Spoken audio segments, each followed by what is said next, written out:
Okay, welcome to the Metal Gear Solid 5 Phantom Pain any percent speedrun commentary and analysis. I'm going to be upfront and blunt about this. This is completely unscripted, and it is 4 in the morning here. This probably won't be of the highest quality, and I'll ramble a lot, but I'll try to provide some insightful info. This is going to be straight off of the YouTube recording, so the video quality won't be very good. And lastly, in the background, there's the water noise coming from my turtle tank, so even the audio is going to be a little bit weird, but I'm hoping to try to give some in-depth information here as best as I can. I'm using the YouTube version because we can bump up the speed where need be. Right off the bat here, when we're coming into the title screen, you're going to see that I go into options to check my settings. I have everything at low settings just to help with loading times, but I always reconfirm it at the start of every run because of a trick later on in the game. There's a warp that we get that we don't really fully understand, and for me this might just be placebo, but I can't seem to get that warp unless I go in and confirm my graphics at the start of the game. I don't know if it really works, but it does for me. After that, we're going to go ahead and start the first mission of the game here. We're not doing prologue anymore after some community discussion. For this category at least, the prologue isn't a requirement. You can still run it, of course, but we kind of choose not to for the most part. It just makes the run a lot more entertaining for viewers and players. It's really not much to miss in the prologue. And here in the Ocelot tutorial, it lasts about a minute. There isn't really anything we can do to speed it up or skip anything. We just have to do what Ocelot wants us to do as quickly as possible.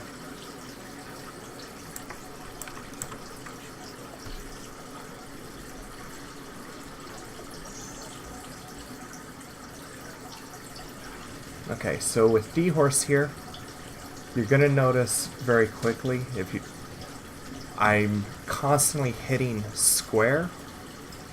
You can tell because of Snake's movement and sound. I'm constantly hitting the button to tell him to run. With D-Horse's move speed, he will run at a constant pace if you just hold the run button. That, for me on PS4, it's square. The issue is that you get a little bit more speed every time you give him the little bit of that little command. So if you're just holding square throughout these long missions, you're going to actually be losing time compared to constantly pressing it. And it helps keep D-Horse on track as well. All these little jumps and falls D-Horse makes throughout the run will wind up losing you time. You never want D-Horse to run and jump. We always want to avoid that. Right here at this guard post, I take the suppressor off of my rifle and fire to cause an alert here. Now the reason I'm doing that is for the next guard post up here where Miller is. It puts the guards on alert and puts them in a pattern that's pretty consistent, and I definitely prefer it to other methods. What's going to happen up ahead is you can already see off in the distance there's a guard running down off of this side. We'll distract him with a pistol. Then there's 1 to 2 guards down the pathway I'm going that we will try to run over. And if for whatever reason I'm not able to run those guards over, and I go into a combat alert, there's only one guard I have to neutralize before I can interact with Miller.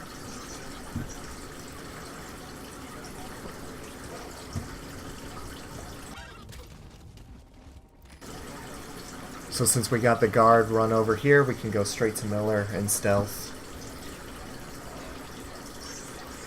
We have D-Horse parked over here because it's the fastest way to get back over to the chopper.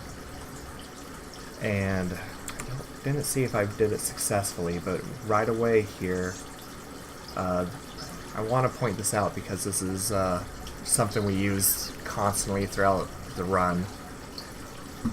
You see me pull out the Phantom cigar right here, while also at the same time I'm trying to use it, I'm also quickly aiming. What this does is it sort of buffs or stores your item on the left side, and on the very next possible frame that you can use that item, Snake will go ahead and use it. So I want to buff this Phantom cigar so that once I get near enough to the chopper, and I hop down from D-Horse, Snake will automatically pull out the cigar and start using that.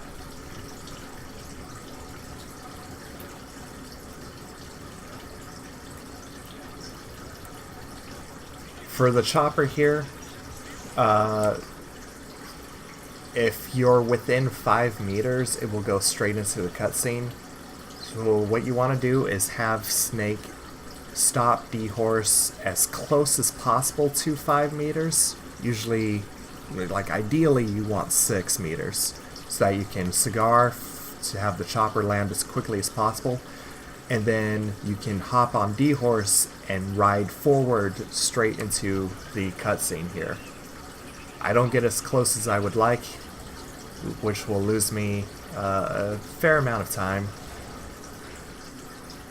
And as soon as we turn around, we just shoot to trigger the Skulls cutscene and start riding away.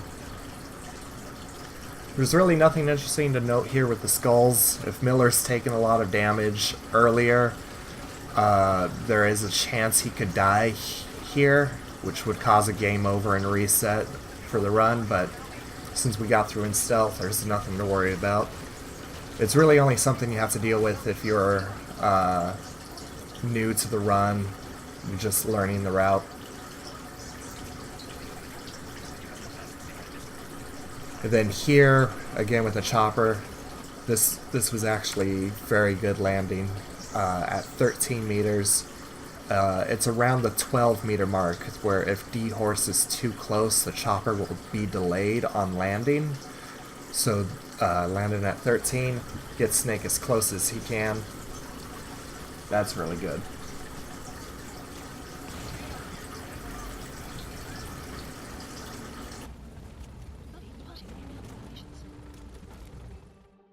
Extraction arrived at Mother Base.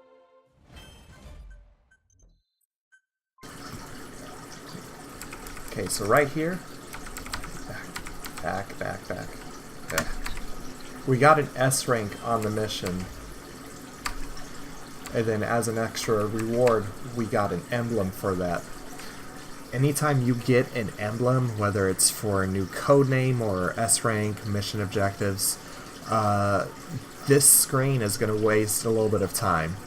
Early on in the game, there's nothing we can really do about that, but we are going to want to get A rank as often as possible.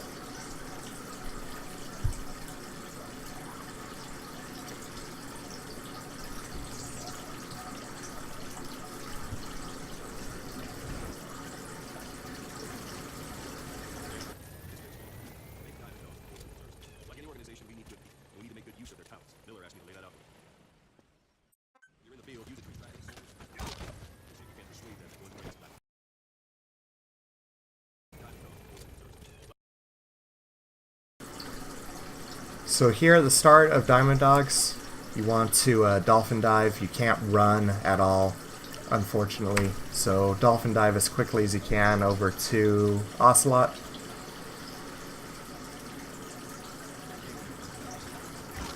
CQC this first guard and then CQC 2 more. You get to skip a little bit of extra dialogue the Ocelot has if you get 3 guards before you actually need to develop anything.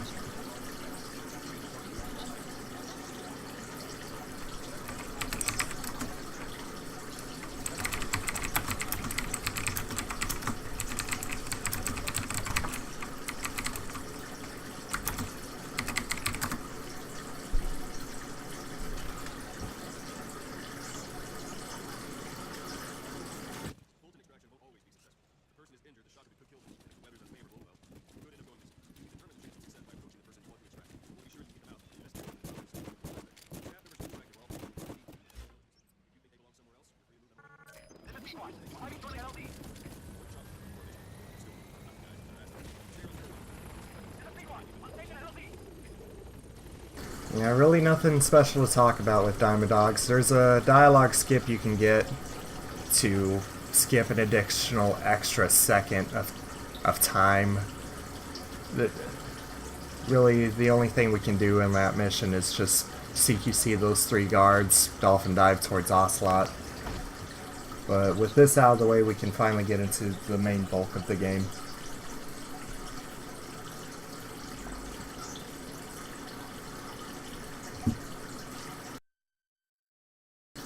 Once we load into the ACC, we're going to have the first instance of the chopper skip glitch.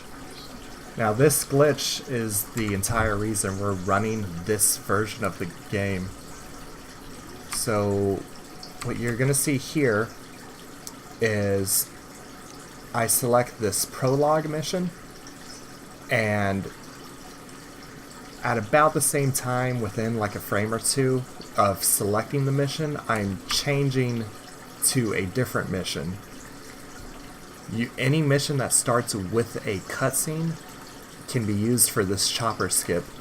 The game gets confused. It wonders why you're picking these missions that are supposed to have helicopter rides, and instead to kind of compensate, it's putting you just straight into the mission, skipping the chopper ride.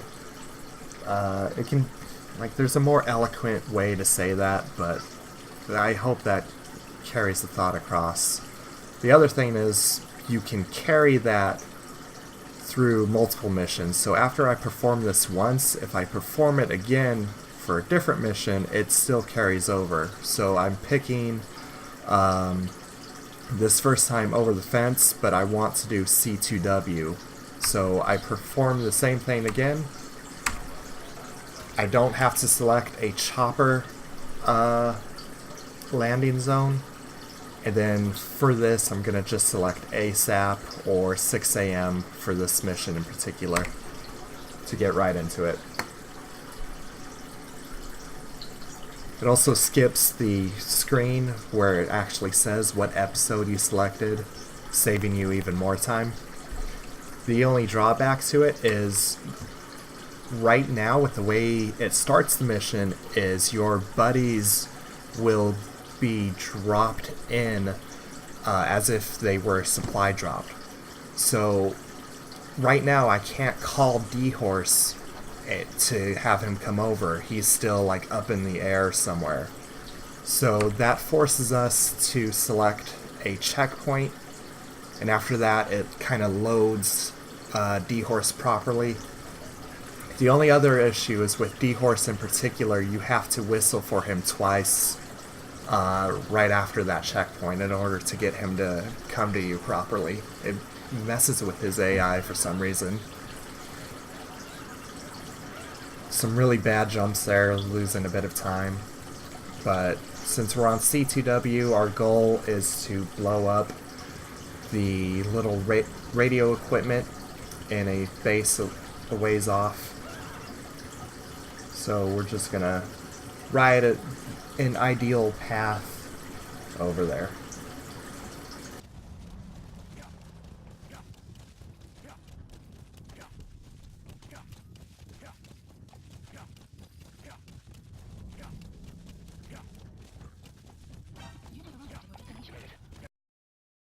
Hot right there means I'm not going to be able to stealth this mission. It's very easy to get caught on this mission, and it just means that we have to go a little further out. Ideally, you would want to perfect stealth this, but usually it's not going to happen, and if it does, it's only a few seconds time loss.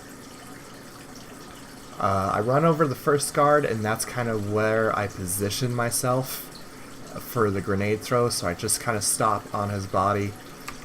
And we want to bounce this grenade off of the windowsill here, and it's going to bounce there and drop down next to the radio equipment. So we do that throw, ride off, grenade has destroyed it. Now, as we're riding away here, we're going to do a cigar buff again.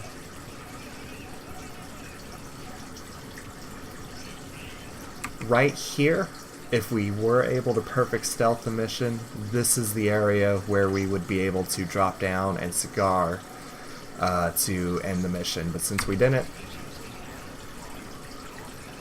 we gotta come up here around the corner, hop off a D-horse, Snake goes straight into that cigar animation, and the mission comes to a close. That skips Miller's dialogue and ends the mission faster than if we sat there and listened to him talking about how we were out of the hot zone. Getting those cigar skips with D-Walker is practically impossible, but on the D-Horse missions, whenever we leave the hot zone, if it's relevant, that's what we want to do.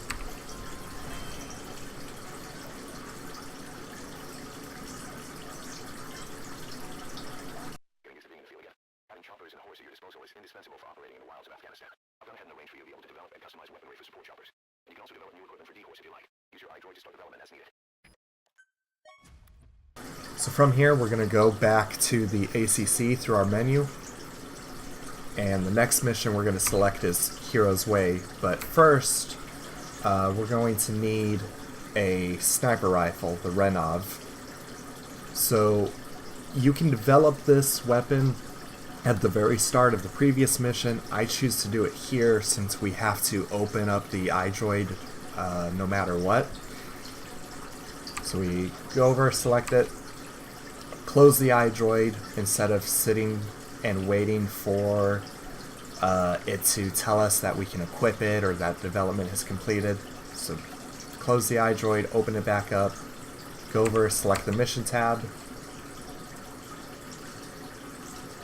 and then we're going to, I'll actually slow this down a bit here so you can see. Ooh, that sounds bad.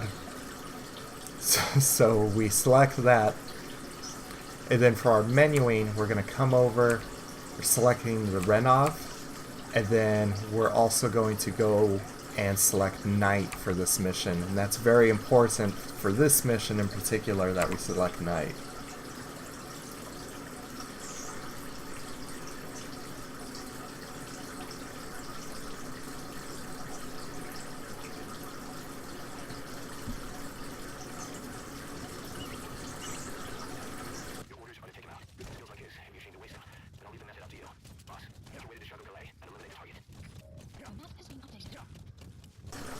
Now this mission for this run didn't go the way it should. I'm going to let this play out here and then show kind of an ideal version.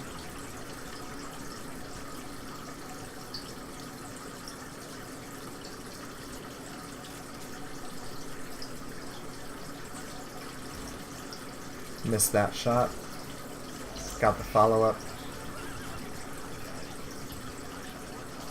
And then I didn't get the cigar buff here.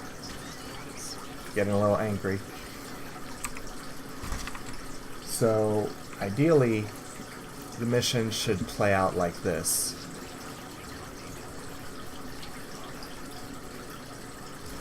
We would hit this shot. As he gets up, we would want to hit the follow-up shot. Missed it there. But here we exfiltrate the hot zone, get the cigar buff, ends the mission a lot quicker. So so this still wasn't perfect from an old run, but you can see that cigar buff saves a lot of time for it.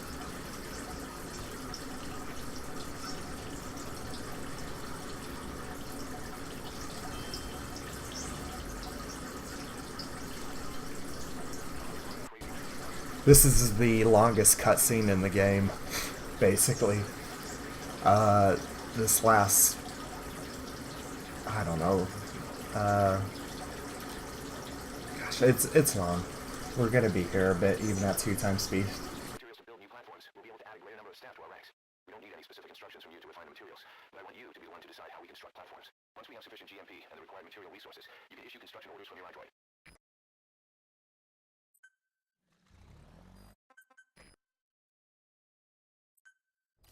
Please select a mission. The honeybee mission is now available. We're gonna go straight into it using the chopper skip, and we're gonna do ASAP for our drop-in time. You need to retrieve the new U.S. military weapon known as the Honeybee. It should be hidden somewhere in Smussy Fort. There's a photo of the Honeybee on your android.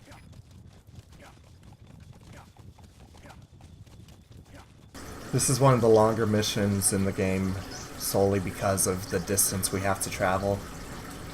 On this patch, there are warps available to us, but unfortunately they're not really controllable and they can't get us to where we need to. Usually they place Snake underground out of the mission area, causing a game over or a mission abortion.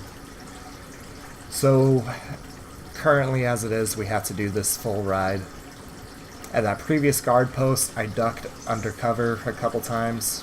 If you get caught, it causes an alert here at this base, which we don't want. This base has snipers in this area. If you were caught for some reason, what you would want to do is from about this position here, you want to throw a grenade off to this left side.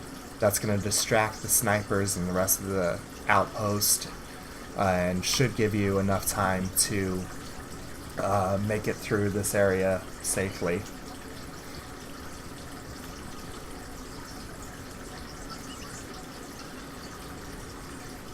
You want to call D-Horse before you jump down there.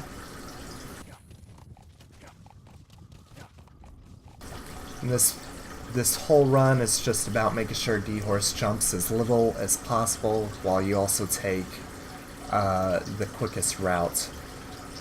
A lot of the time, when in this area in particular, when we're trying to stay close to these walls and corners, we also want to make sure we're not getting too close to the rocks to try to control D-Horse and make sure he doesn't do anything wacky and wild.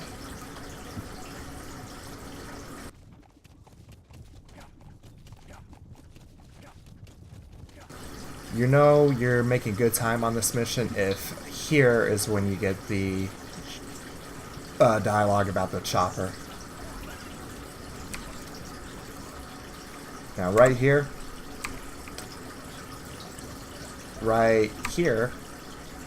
when you come to hop down, D-Horse will sometimes come to a complete stop. I found that if you come at it at this angle here, there's this particular kind of dip in the cliffside. D-Horse seems to have a lot easier time jumping straight down if you angle it like this.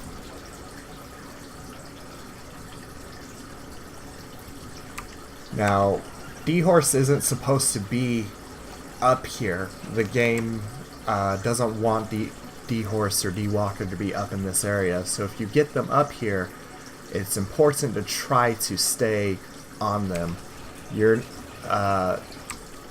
If a guard knocks you off a D-Horse, you have to kind of make a decision whether you want to keep running on your own or wait for D-Horse to get up. You're not able to call D-Horse if you get knocked down and you continue on without him. It'll place D-Horse outside of this area. He won't come to you. So you need to fight off the guards here, run them down, shoot them to kind of stun them. Just make sure you can stay on D-Horse. If he goes down right here, that's fine. He'll be up in time for us to hop back on him. Now we've equipped grenades and night vision goggles. we're gonna use grenades to very quickly dispatch of the skulls here in this fight. So let's bring it to normal speed.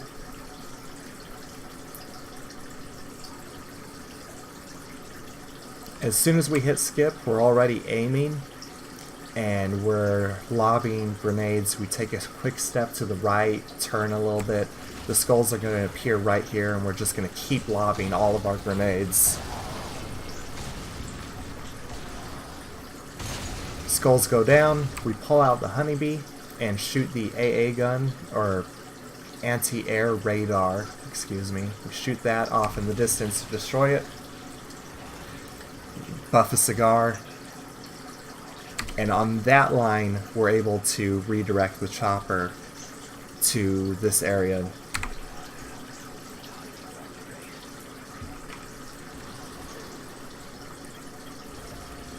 Ideally, a guard would come over and spot you, which would knock you out of the cigar animation. I didn't have that happen on this run. It saves a lot of time if you do get spotted.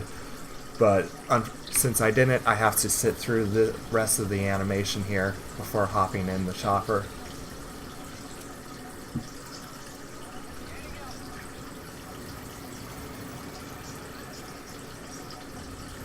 Up next is going to be Angel with Broken Wings.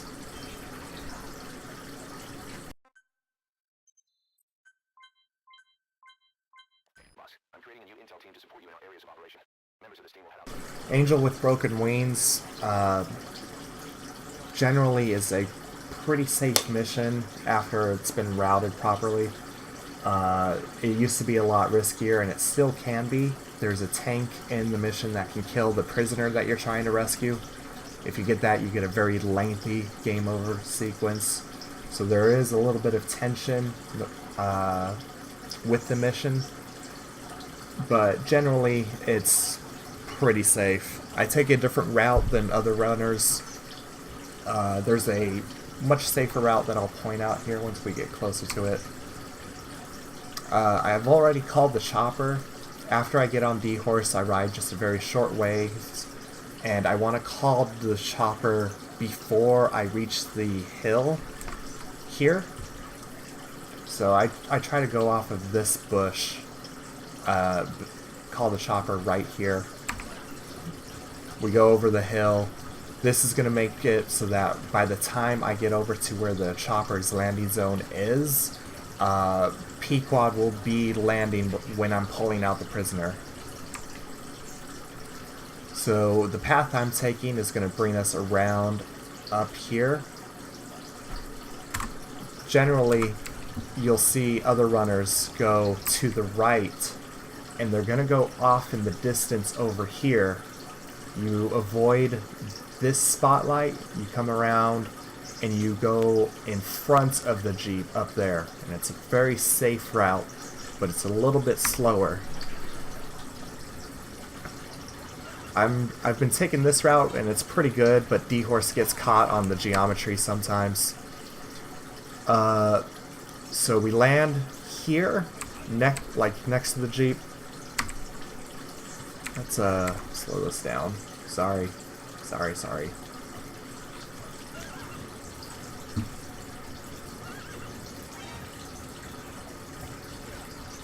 Getting spotted is kind of a good thing because it distracts the tank here. So getting spotted early is kind of ideal. The tank's not going to be facing us on time. Hop into the Jeep, and I want to veer to the right here and try to get these tires a little bit behind me so that there's a chance that when the tank goes to fire, it winds up hitting one of these tires or something else instead.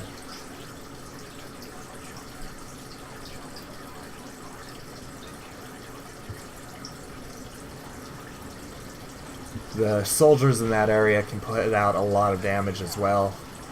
It's a very tense moment. What I do here is I want to line up the Jeep with these rocks, and at this hill near the peak is when I want to hop out, and when I do, I want to aim my weapon.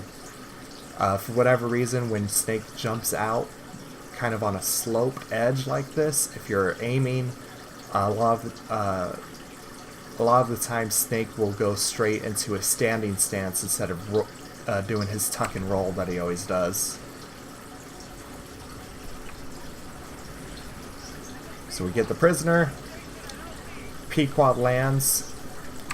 I didn't go in right away in this run because I was attempting to kind of blindly do some RNG manipulation. It sounds ridiculous, but you'll see why, and I'll go into detail when we go into free roam at the end of this mission.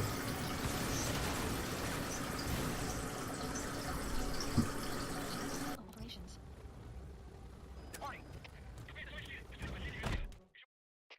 Extraction arrived at Mother Base.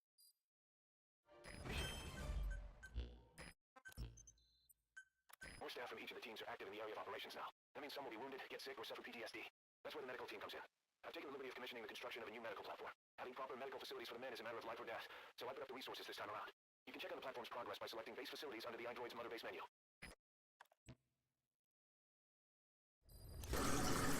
Alright, so this is going to start a section of the game known as Quiet Skip, and it's sometimes also referred to as the base development section of the game. So let's get this over to normal speed. Right about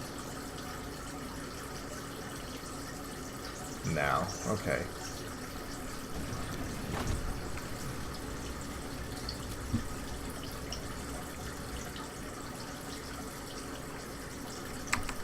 Alright, so right here we have our medical platform, which has started development automatically. And we see that we have an 18-minute timer for it. The medical platform has a few different timers that will happen, and we don't really know for sure how to manipulate them.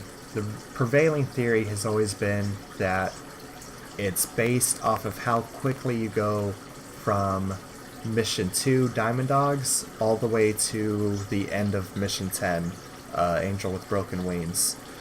And we've always believed that if you go quick enough, you'll get the lowest possible timer. But recently, for me at least, I've been getting just a ton of these 18 and 19-minute timers, which are not ideal.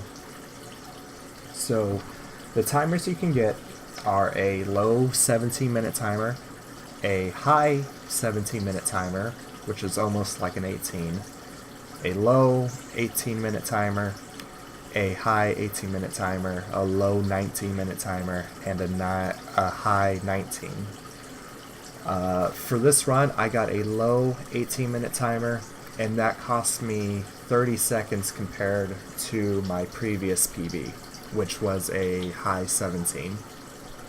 And that's also affected my sum of best because I've yet to have a low 17-minute timer since we found an additional bit of manipulation for these timers. So because of that, there's like a free 30 seconds if you can get a 17-minute timer that you can get and beat this record.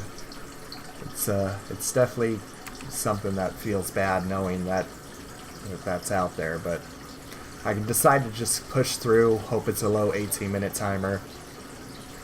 I'm setting my R&D unit to 7. That's going to allow me to do the development that we're going to need to for this portion of the run. I'm going to make the grade 2 trank pistol, the Fakel, C4, and then later on I'll also be making smoke grenades once I have the common metals for it. One other thing to quickly note here is I am going into free roam. You can also instead develop the C4 while you're still in the ACC. and then go straight into back up, back down. You would complete the mission, back up, back down, and here, and then go into free roam, continuing on the path I'm going. I just route it differently just for the sake of being different, essentially. I also checked, and I had that 17-minute timer. If you have it around this point, or like right when you get off the chopper, that means you have a low timer. If it doesn't change relatively quickly, you're on a high timer, and that's going to be a reset a lot of the times. This is another long portion of the game, so we're going to activate our handy dandy fast forward powers.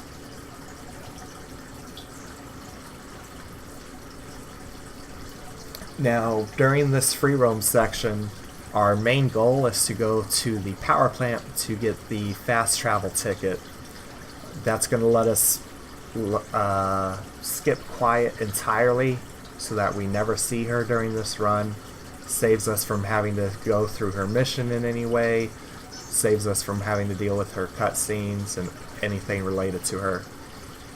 It saves a ton of time throughout the run. I come over to this shack here so that I can grab for those 100 common medals.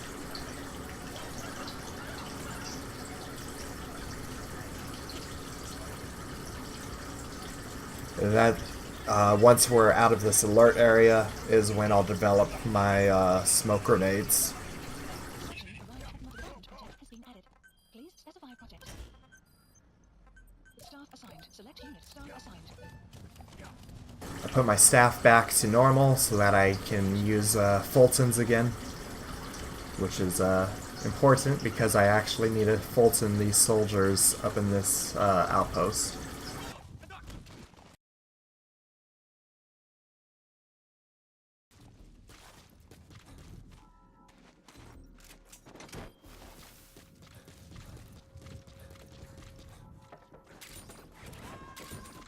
Enemy ground detected. The map has been updated. Subject on board. Leave the rest to us.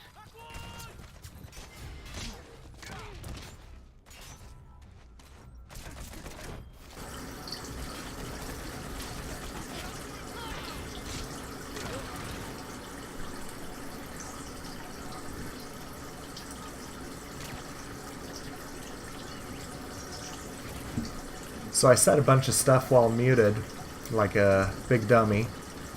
So to just quickly recap, when we were changing our staff around, we wanted to make sure that we had units in support so that we could Fulton again.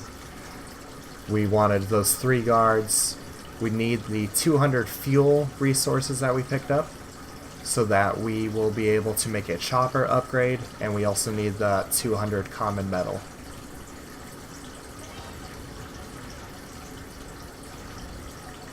Pick up the ticket, and as soon as Snake does the grab animation, we're good to get to the ACC. Slow down here.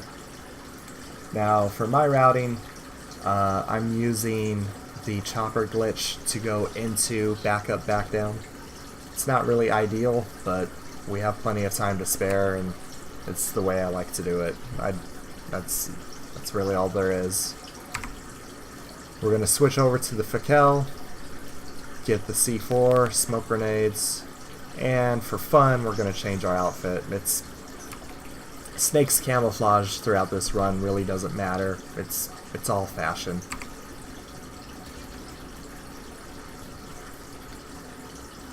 For free roam and for this portion, I'm doing day missions to try to manipulate the revenge system of guards to try to lower the chance that they'll have night vision goggles.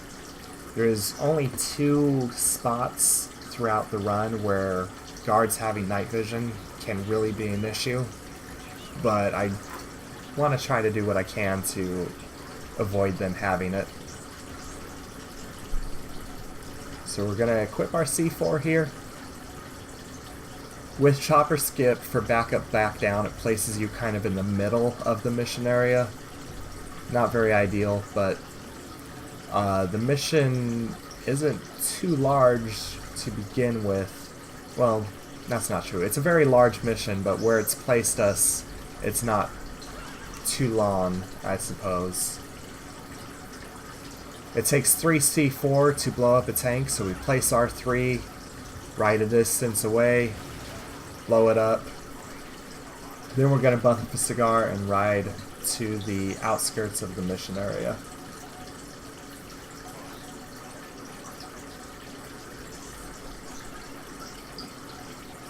I sent the predicted route to your iDroid. Check your map.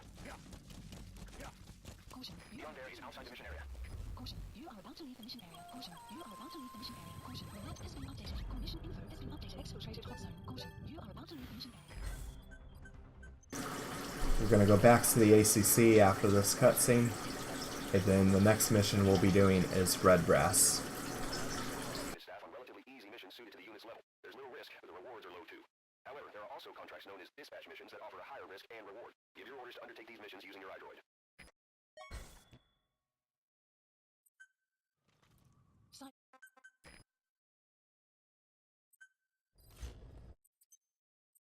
Please select a mission.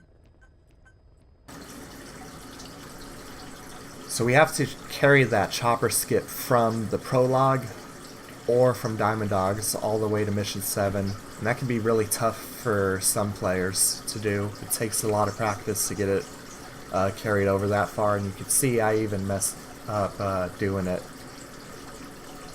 We're going to make sure that we go in at night, not ASAP, but 1800 hours. It's going to make it easier for us to know when to stop cigars later and just make the mission more consistent overall. The chopper skip for this mission places you out of bounds for some reason, but not in an area where the mission would end. So we're going to run down the cliffside here and call D-Horse.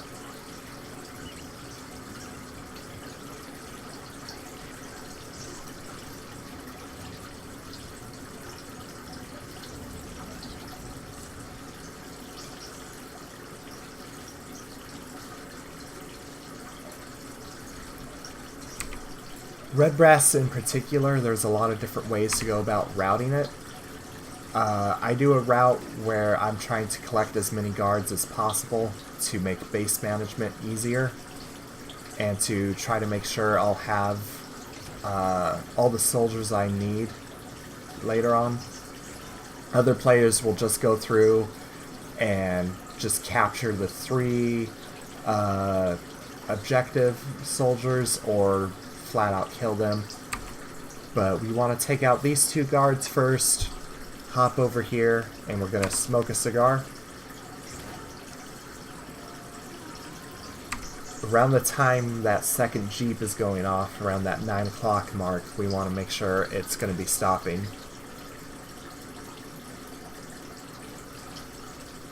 We can hop over here and knock out that guard. We have some extra time, but this guard in particular can spot you from this position, so we want to make sure we knock him out as quickly as possible.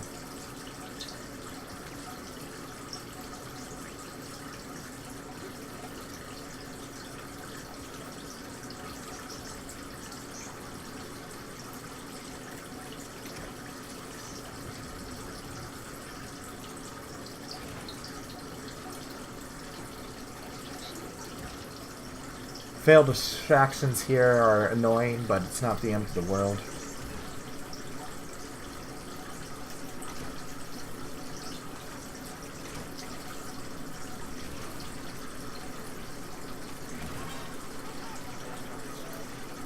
Flashlight always comes in handy. Doesn't really work there though, but thankfully we're at the point where it doesn't matter if we're still in a combat alert or stealth. We have all the guards we need knocked out, We're just going to Fulton them. Make sure you grab the 200 common metal in this room.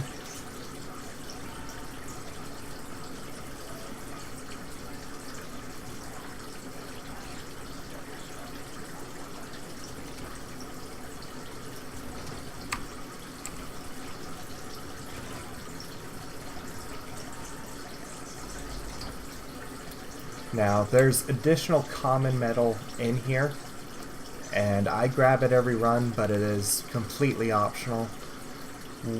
We route it so that we have enough common metal for smoke grenades, building them, using them, as well as using the RPG that we'll be getting later on in the run.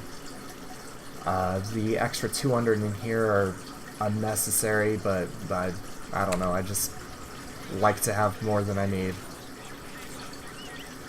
One other good thing about Red Brass is if you're a new runner, if you're making mistakes or you're going kind of slow and your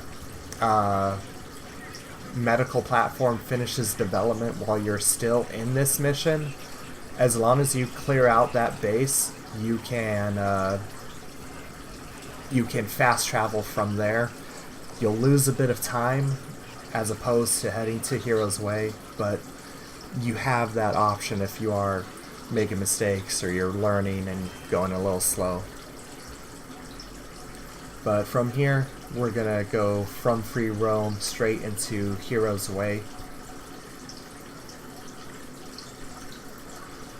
Actually, I think I do it here, so we'll go normal. Yeah, so I check my timer. Generally, with Red Brass, if I have an 18-minute timer, I know I'm going to be finishing around the 6 or 5 minute mark, one or the other. So I see I have 5 minutes here, so what I'm going to go ahead and do is I'll go into staff management, and right now I'm going to level up R&D and support to level 6.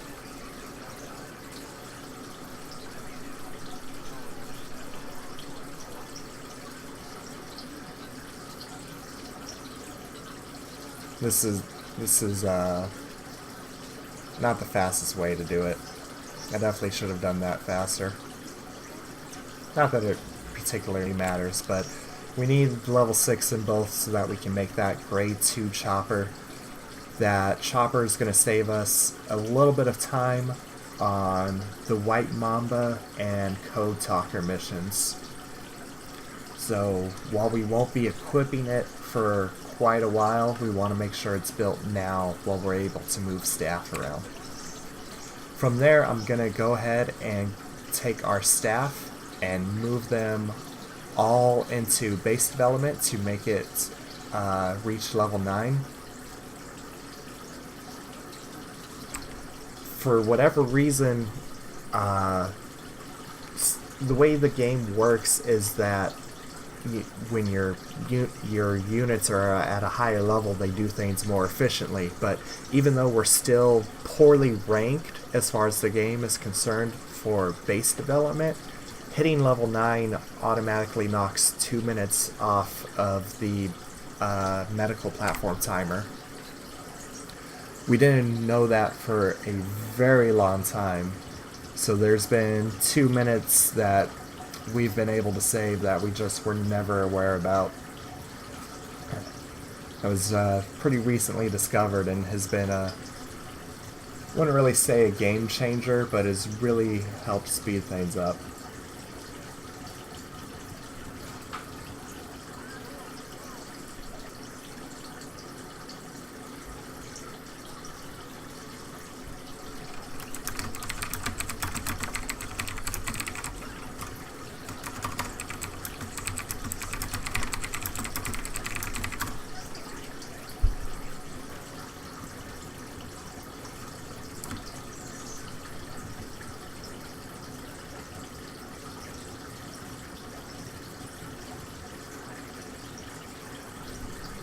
Alright, so in here is the other 200 common metal that is usually grabbed by everyone. So we're going to run in here. We have all of the materials that we're going to need for the rest of the run. We want to dive over here carefully, make sure we're not caught by any guards on the side. We're going to grab the fast travel ticket, check our base dev timer. We have a minute left, but I don't know when it clicked over, so I can't properly time my fast travel. So we're just kind of going in and out of the fast travel screen, hearing the iDroid go off over and over again, so that I can try to travel as quickly as I can to the power plant. As soon as it's expanded, we're going to travel over. Whoa, hey there. I didn't click that. Okay, dive out of our box. This guard here is pretty important to pay attention to. This guard can sometimes have night vision goggles, and if he has them, that means a lot of soldiers are going to have them. But I mentioned that it's important because of two instances. So this is the first instance. If this guard has night vision goggles, he has a really good chance of spotting you if you don't do something about him. But later on in the mission Blood Runs Deep, guards with night vision goggles can be an issue in that area as well. So you can use this guard as kind of a tell for whether or not you're going to have to worry about it in that mission later on. So because of that, I know things are probably going to be a little bit easier in that mission. We're going to just dolphin dive past him and then run.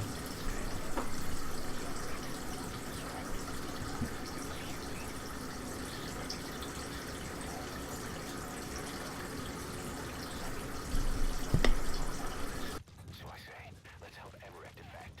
Once he's here, we can sit down and catch up on old times. Emmerich is currently in Sorak Power Plant. This is our chance. We want to make sure we dolphin dive near that grate, because right around this corner here, over on the side of the fence, is a guard who will notice you running if you're still up and about. So we want to make sure we've started dolphin diving before that. And then what I do is, behind the cover of this generator here, I'm going to pull out my pistol and then shoot at the rocks over here. That's going to distract the guard so that I can hop in the Jeep and run the rest of the way.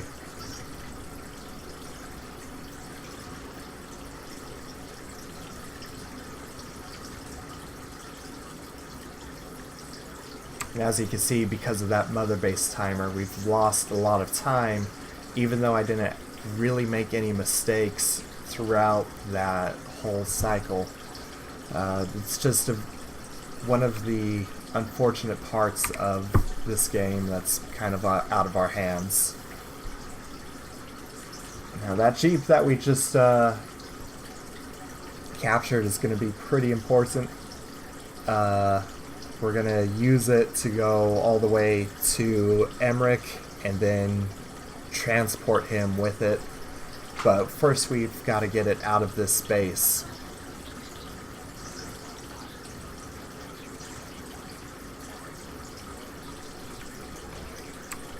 It's not always necessary, but I distract that guard with the pistol just to be safe, and then I equip my smoke grenades, and I'm going to throw it into the Jeep here to smoke the Jeep.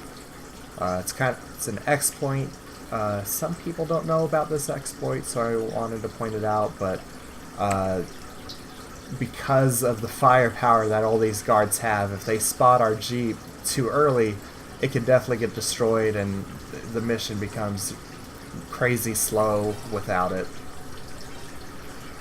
Choppers blow smoke away, so it's going to spot us eventually. But at that point, we're far enough away where there's no hazard. And the rest of this is just careful driving to the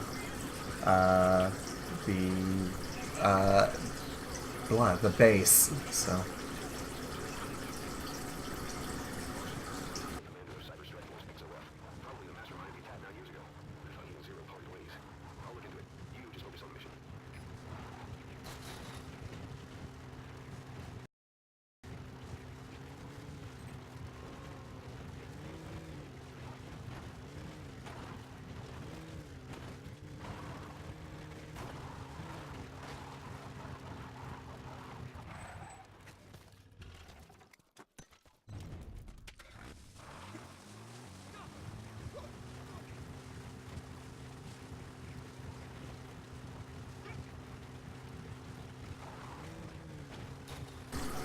We did the smoke earlier so that we could get into here with an additional checkpoint a little closer.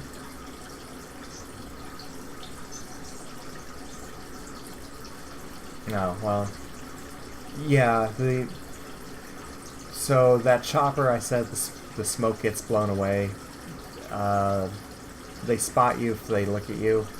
I mean, that's true, but the smoke also goes out, but yeah, chat corrects me, and chat's probably right, because I'm kind of a dummy.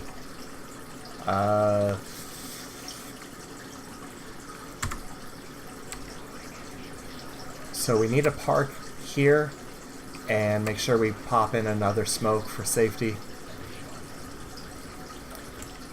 Careful of the chopper here.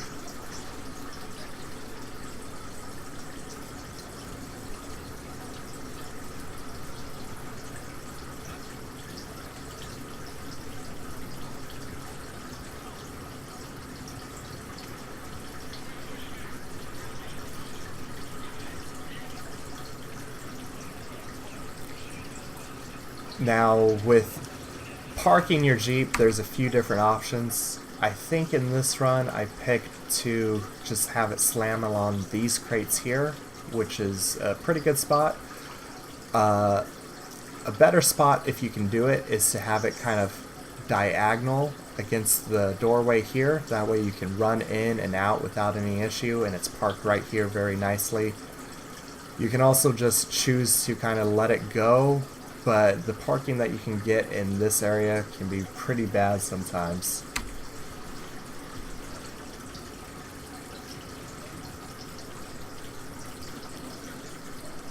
If for some reason you went into combat alert during that that whole run through, you can revert to your last checkpoint, or alternatively, if you're on this patch, you can try to hop out, get on D-Horse, and then this wall behind Snake here, on D-Horse you can clip into it, and even on combat alert, come into here and trigger this cutscene. But either way, you're going to want to make sure you have the Jeep parked nearby so that we can use it. So here, we're going to continue from checkpoint. Emmerich is no longer going to be in our arms. That's going to allow us to use a cigar and buff it instead of with an item or a weapon. We're going to buff it instead with the iDroid. So I fail there and lose 10 seconds or so.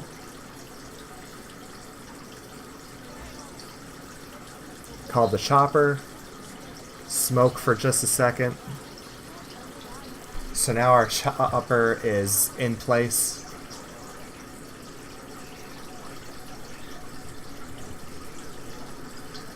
Then we're going to take Emmerich over to our Jeep. Make sure we smoke it again so that it doesn't get destroyed by light machine gun fire. And then ride over to the chopper.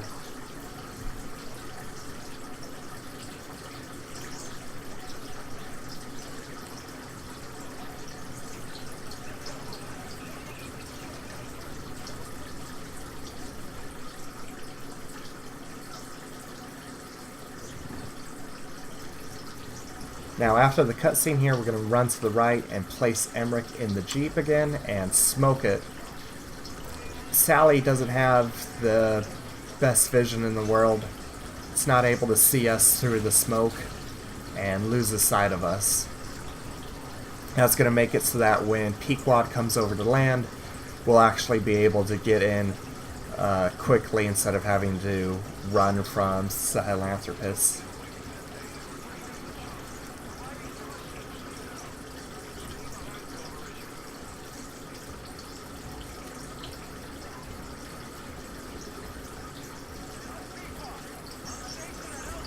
Now I wait here, 25 meters away, for that to trigger before heading over.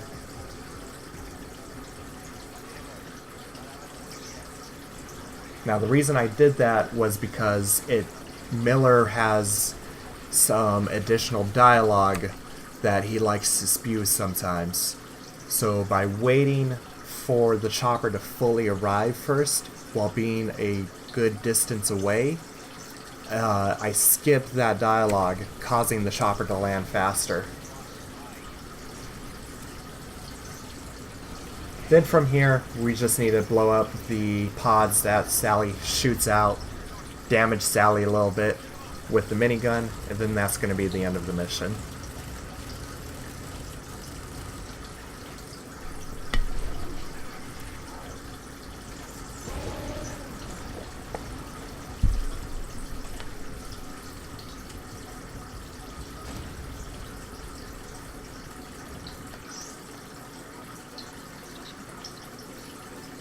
I had a chance to save a lot of time there, but because I had to do that extra checkpoint, all of my potential time save kind of went out the window. So that's the other, or one of the other big mistakes of the run.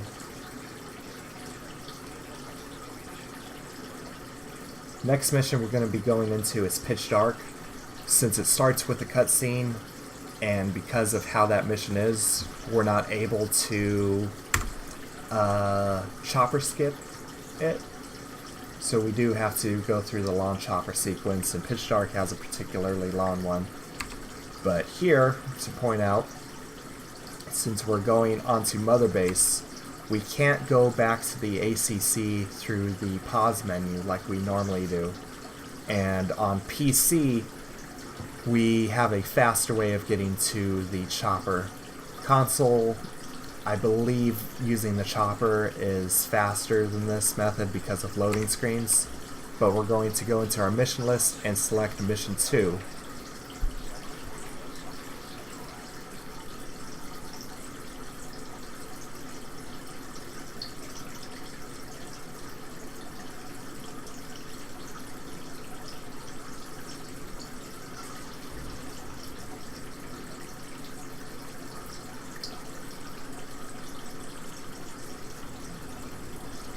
As soon as we're booted into normal gameplay here, we shoot Ocelot for fun, of course, but we want to go to ACC as quick as possible.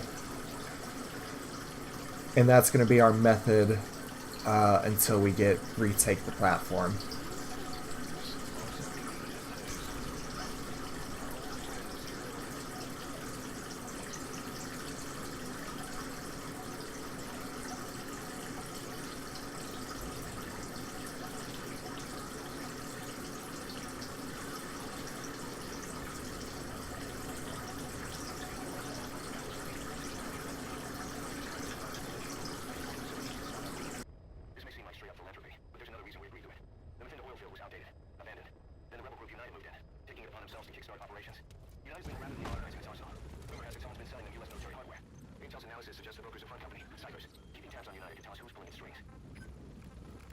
Select unit, staff assigned. Select unit, staff assigned. Select unit, staff assigned. Unit function as select unit, staff assigned. Now in the chopper ride there, I switched my units over to get level 9 support. I also, if I am able to, I want to get level 1 in intel. Basically, I'm doing preparation for upcoming missions. I want to have level 1 intel for lingua franca to skip some iDroid scenes, and I also want level 9 support so that I have access to bombardment for later missions. Now here, I'm raising the camera to look down on Snake so that when I call D-Horse, he spawns very close to us. And that's a very easy, consistent method to get D-Horse to spawn near you in this area. Then we ride through here.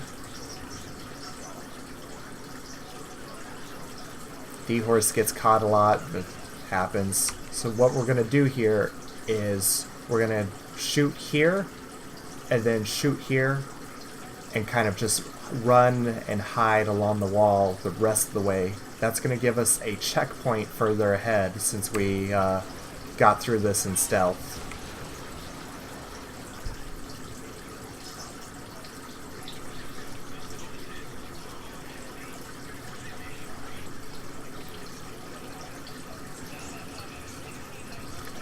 Pitch Dark is a pretty interesting mission to talk about, so we are going to pause up ahead again to discuss a few different things. So first off, this checkpoint that I'm about to get. This checkpoint's important in case you fail the warp that we're going to be trying for. Having access to this checkpoint here instead of the one all the way back at the cliff saves a ton of time if you don't get the warp on your first try. If you're on console, you don't have any access to the Pitch Dark warp. So you have a few different methods of going about this mission. I'm not really able to show them with what I have set up here for this video. That'll be for a later time, but to just kind of overview it, you can go in that Jeep that we just passed and take it all the way to the next base. You could also call a bombardment from the warp area. Use a cigar. That'll teleport you very close to the base if you bombard the oil facility. But since we're on PC, ideally we want to get a first try warp. So there's a couple spots to do it from. This spot has been consistent for me, so I come over along this right side here. I veer off to the left a bit and then cut through, and I want to aim my camera so that it's kind of focused on this tree, and I want to run D-Horse through this bush, kind of heading off in this direction. The warp triggers, and that's what I was referring to at the start of this commentary for the selecting my graphics options. For whatever reason, confirming my graphics seems to make that warp consistent for me as well. So a combination of the two works for me. It's probably just placebo, but it's what works. Unfortunately, with this warp, we just don't know enough about it to really, say 100% what's going to work for everyone, which is the other kind of big negative about running this game. Is the base dev timer and this Pitch Dark warp. So since we're warped over here, we've already hit the button for the computer to shut off the oil. Now what we're going to do is through the fence way here, we're going to just shoot with the Fakel and then make sure we just stay where we were. If we went back into that computer room or if we went too far down the stairs, the game is going to properly update Snake's position, but since we didn't, the game still thinks Snake is outside, far away from this facility. So it's going to skip this cutscene that normally plays when you blow that up, and then it places Snake at the best or closest outside area that it knows of. I call D-Horse here, do a pretty bad job at it. That was another little mistake. Ideally, you'd want to just keep running and call D-Horse while you're moving.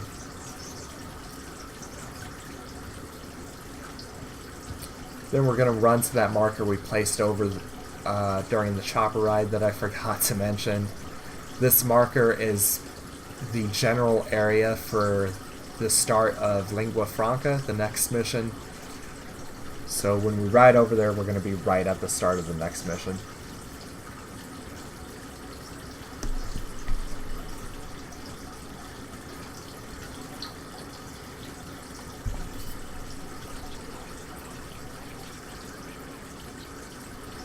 Guess one other thing to mention, I used the Fakel to blow up the oil tanker. You can use grenades, however, if for some reason you forgot to equip your grenade launcher. Just tossing a grenade over the fence, it'll blow up close enough to the oil tanker to catch it and cause the whole thing to go with it.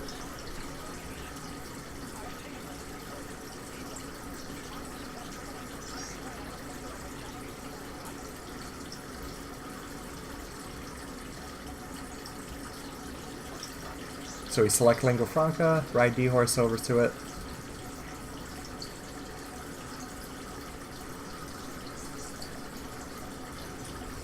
This is a pretty short mission. There's not a lot to discuss execution-wise. The path I take is, I believe, the shortest path, but it's also a little bit riskier if you're not used to it. If you go down this far right side and up over the hill that way, it's a lot safer and you don't really have to deal with any guards along the way. And I'd recommend that if you're just learning the route. Otherwise, if you're a little more confident, you can go straight through here, just blowing up guards along the way. The only issue is that if D-Horse were to take too much damage for some reason, and he went down, you'd lose a lot of time. Knock out those guards on the right. I'm going to equip the sniper rifle and try to kill this guard.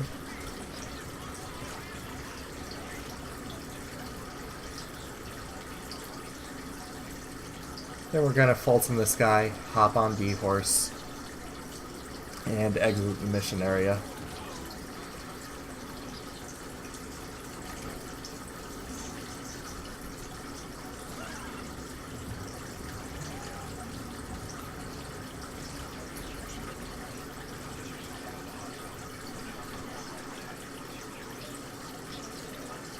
Oh, cool, I did get it. So you can get the cigar skip there to end the mission quickly. That's, of course, what you want to do.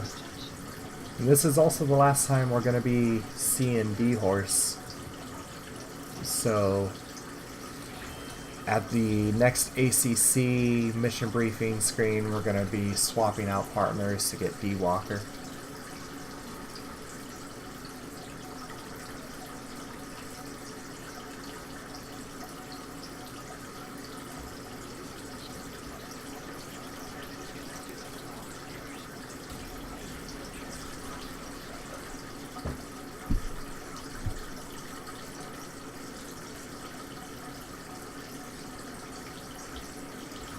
I placed that marker during that first area just to help mark down where I'm going to be leaving the mission. D-Walker spawns in front of Snake, aka behind the camera.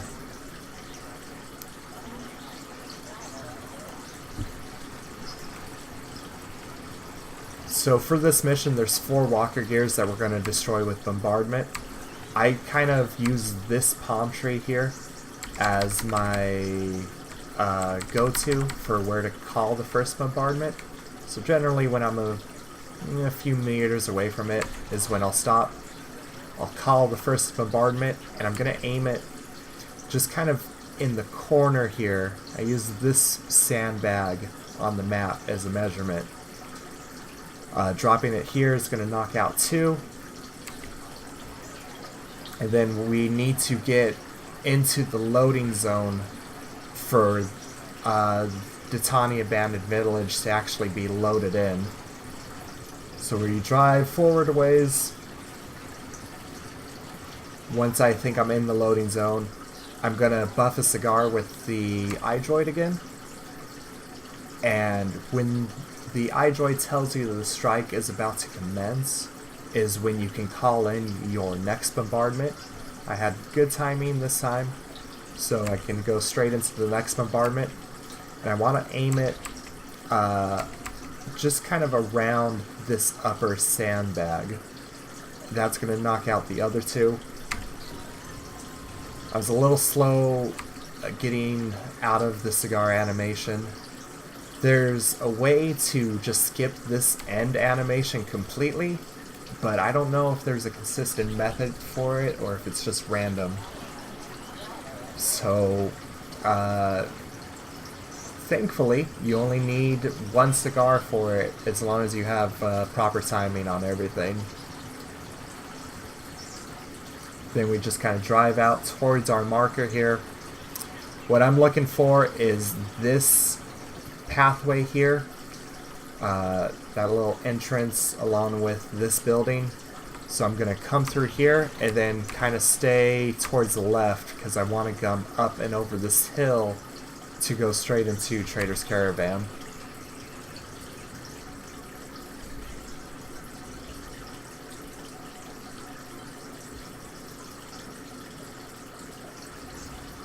Hop on D-Walker and then call your mission. Go over the hill. And then we're right here at the next mission.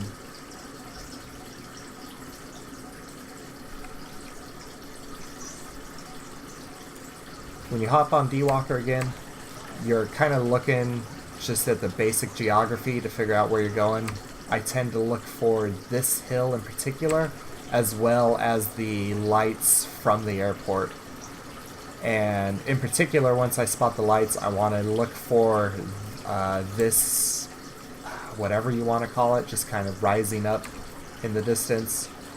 You want to stay towards the right of that so you can find this fence.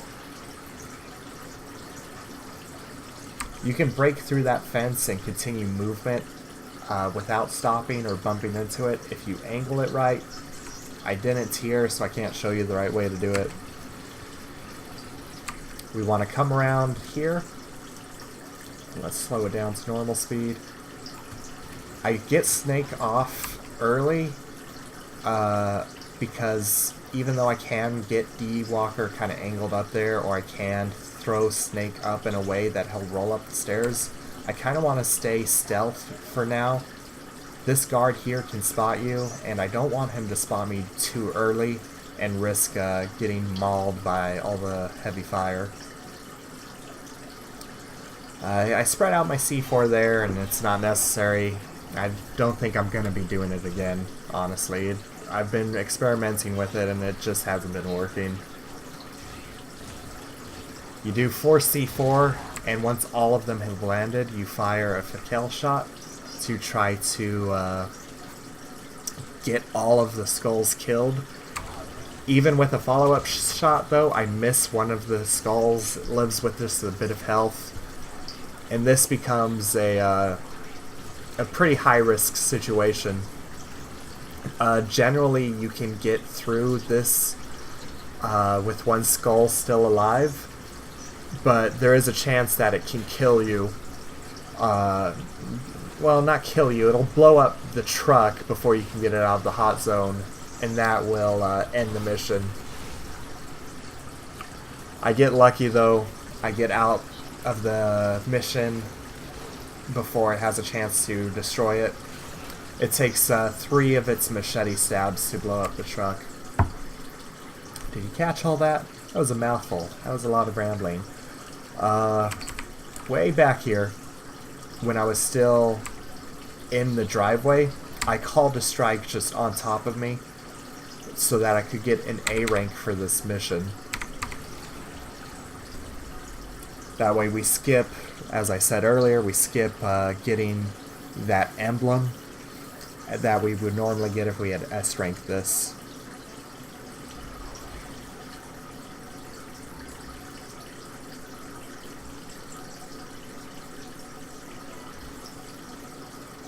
The next mission is going to be rescue the intel agents.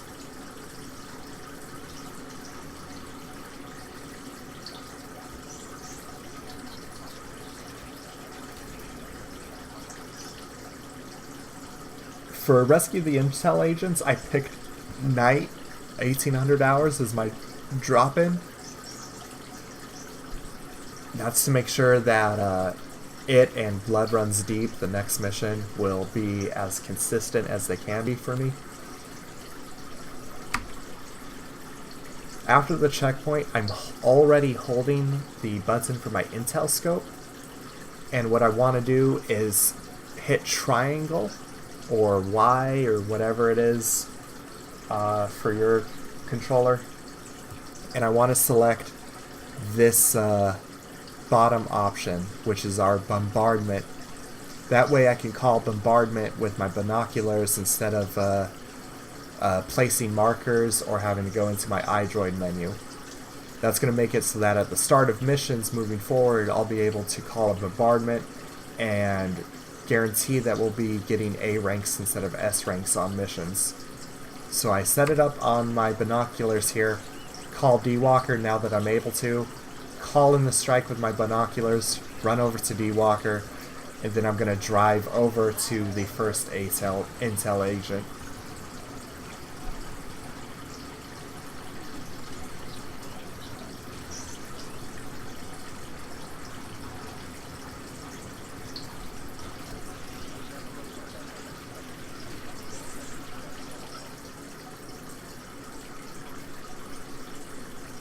This first agent here, once you save him, it's going to cause a checkpoint. That way if anything goes wrong, you'll know this will be the area you'll load back in from. I take this path on the left here to try to stay out of sight a little bit longer. We're going to go into alert no matter what here, but it's better to try to avoid it as long as you can, to have less guards waiting for you up here near the next intel agent. We break the fence by hitting it kind of with the corner of D-Walker. Be very careful to avoid this explosive barrel. This is the worst way to blow up D-Walker or your intel agent. Don't want that happening. Then as we leave, my general area that I'm aiming for is along with this cliff edge here. I just want to be a little bit to the left of that, kind of centering this area.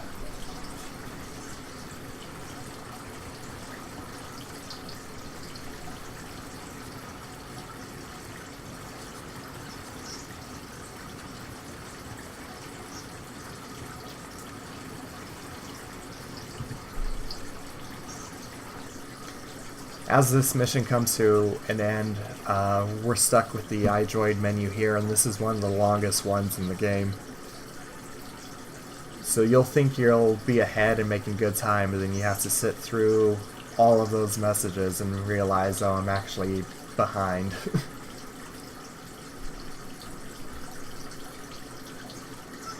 Okay, so from here we're going to be calling up Blood Runs Deep. The reason why we want this instead of chopper skipping or heading to Lingua Franca instead is because we're going to be going inside of this mission area to set up a very easy kill, and we have to travel a lot of this distance regardless to head to the second outpost. So it makes sense and saves time overall to just head through this mission. This starting mission area. Make sure you stop D-Walker before you hit that box, otherwise he'll be in your way and he'll mess up the shot here.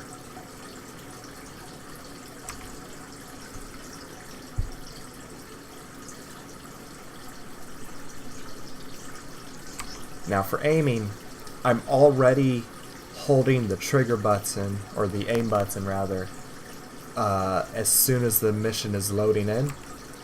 No vertical movement, completely horizontal, and I want to line up so that these lines on my grenade launcher are lined up with this flagpole. So no vertical movement, just straight horizontal over to here. And you need to wait a moment for Kaz to say some lines. Fire that, and then hop on D-Walker. It looks like a hard shot, but it's one of the easiest shots you'll ever have to make in this game.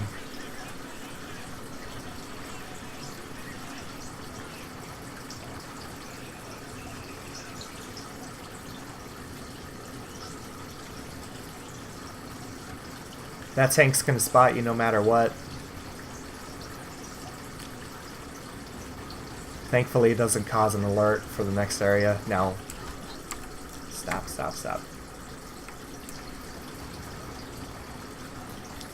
Now when we come to this dip here, in here I'm going to queue up a bombardment, and I'm dumping it over here in this area. This is going to be on top of the anti-air radar that the enemies have, so that we open up the landing zone inside of the encampment. I take a very, very wide approach here to be careful of a guard tower. And then I hop down here because earlier, if you remember way far back during the power plant section, I mentioned there was a guard that could have night vision goggles who did not.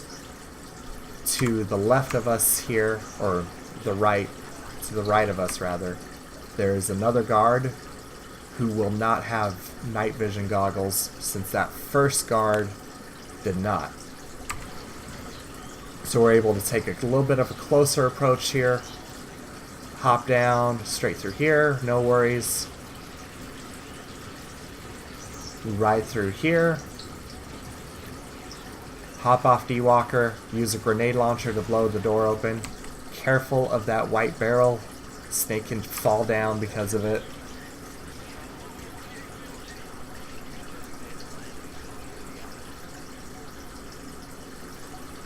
Now, because of the bombardment, this base is an alert, so we need to use a checkpoint to get rid of it. And then we're going to use a buffer cigar to call in the chopper. Make sure you wait for the chopper to actually arrive. Get this kiddo. This is the only kid we need to rescue.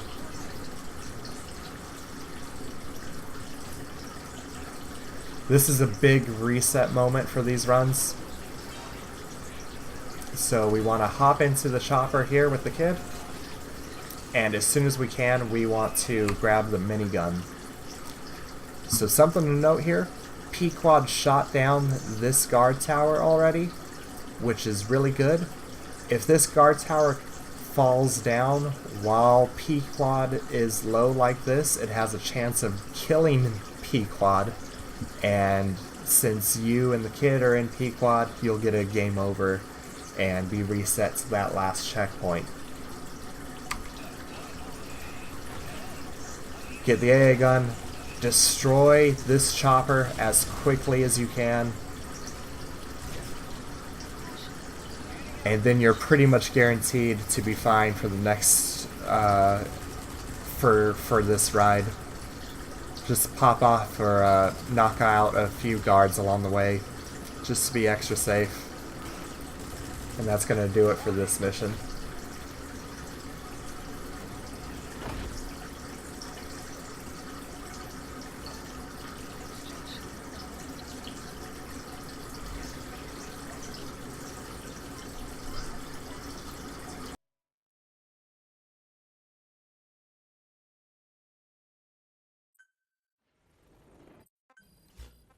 Please select a mission.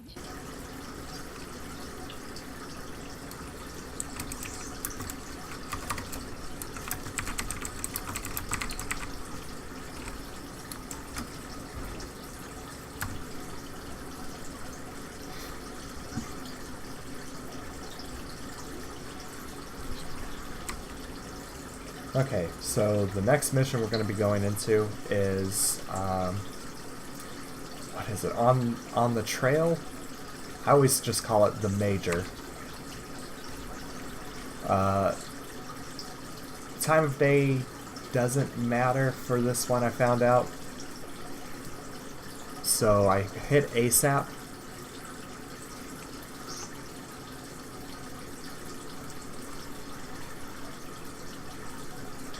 D-Walker can spawn behind us very close if we turn Snake around and then snap the camera back to him like this.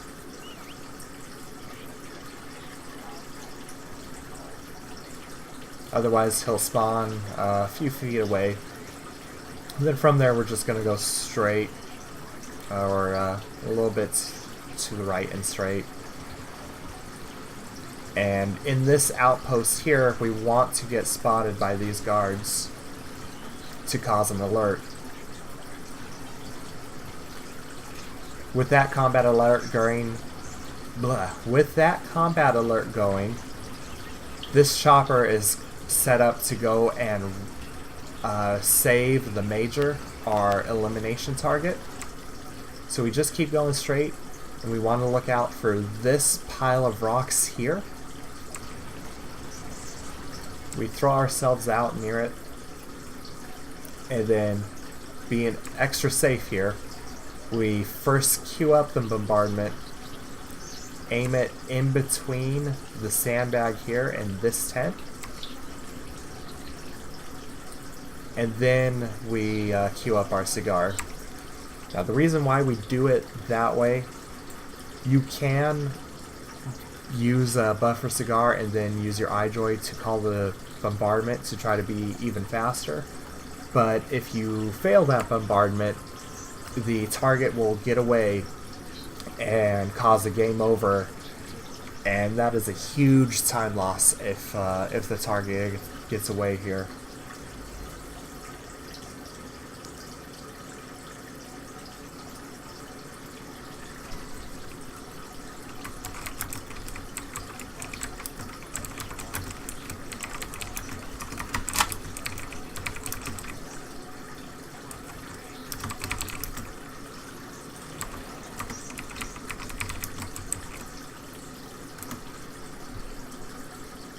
At the end of the mission, we get called back to Mother Base for this cutscene, so we'll have to use Diamond Dogs again to get back to the ACC.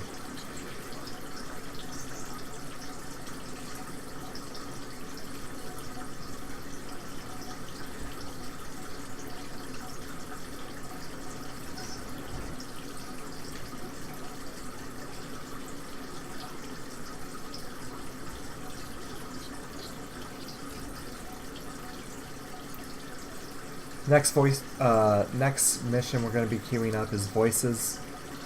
Voices is pretty straightforward and is another mission where time of day doesn't matter, so we just call in ASAP. D-Walker spawns behind you, so we queue up that bombardment, call D-Walker, and then we're going to ride kind of straight, pay attention to this cliff, and we just go straight, and there is a pathway through this cliffside here that we take.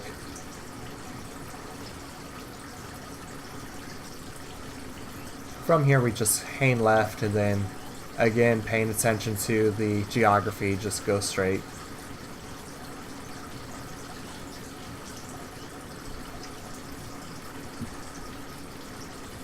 We want to hang out on this right side here. That way D-Walker can actually get up and over. And then an alert doesn't really matter here. We just want to plow right through these guys. Hop out of D-Walker.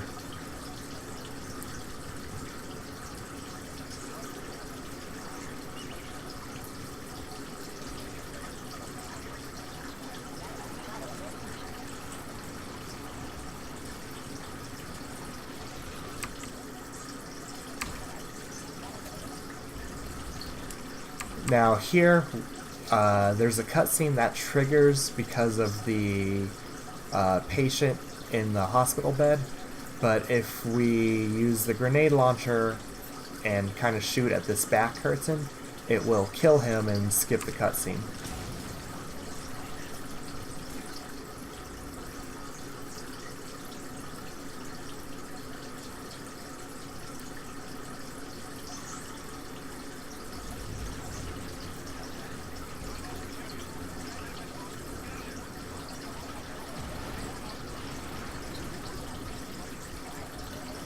So I go to this location because it forces the man on fire to spawn right here in front of the pool.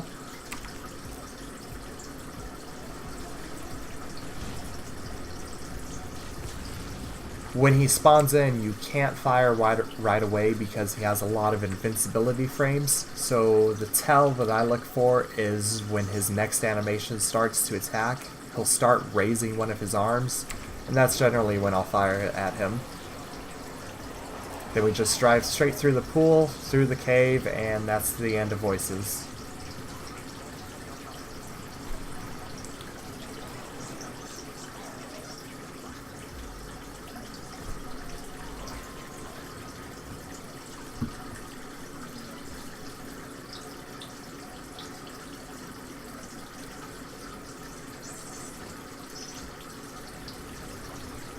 Now, here, you'll notice that I actually called in the chopper. After Voices, the chopper is already very low to its landing zone, so we call it in immediately, and then hop in. And we want to do that because we need to do some development before this next mission.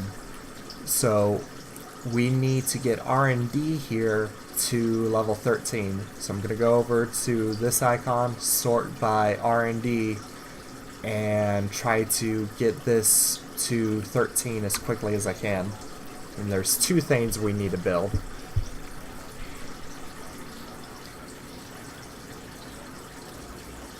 We go into development, buddy equipment, and we make the Gatling gun. Then we go into weapons and items, and we make the RPG.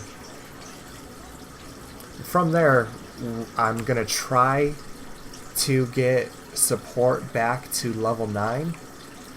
I believe I don't do it in time for this run, which is an unfortunate time loss. Getting them back to 9 here means I can call them bombardment on the next 2 missions. But since I don't make it in time, that's 2 missions that I'm going to get S ranks on when I would prefer not to.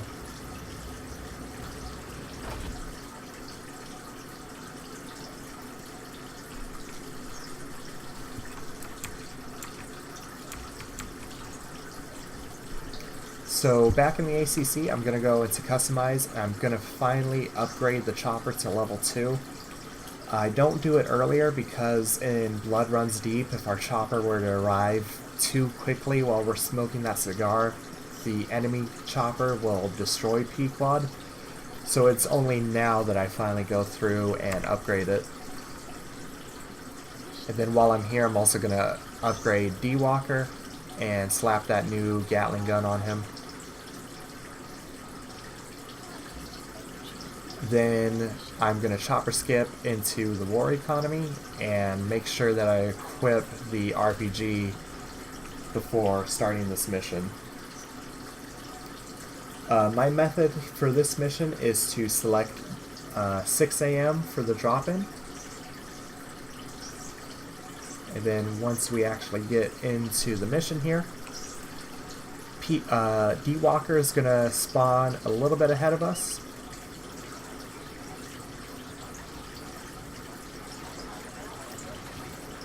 Now, I'm going to kind of go off to the right, and I want to look for this palm tree.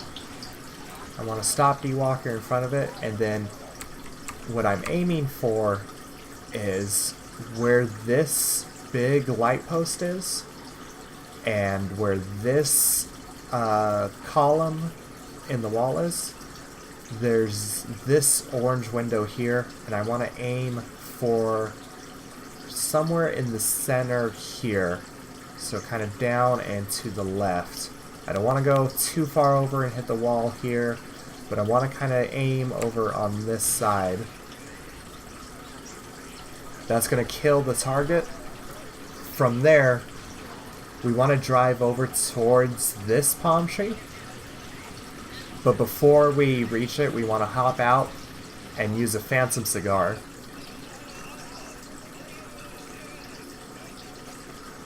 That buzzing sound that goes off is the emergency request to go and defend Mother Base. We want to make sure that happens so that the next mission, retake the platform, is actually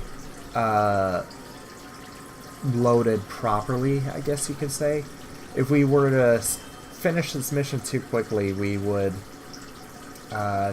miss out on that mission, and we'd have to repeat the mission we just did.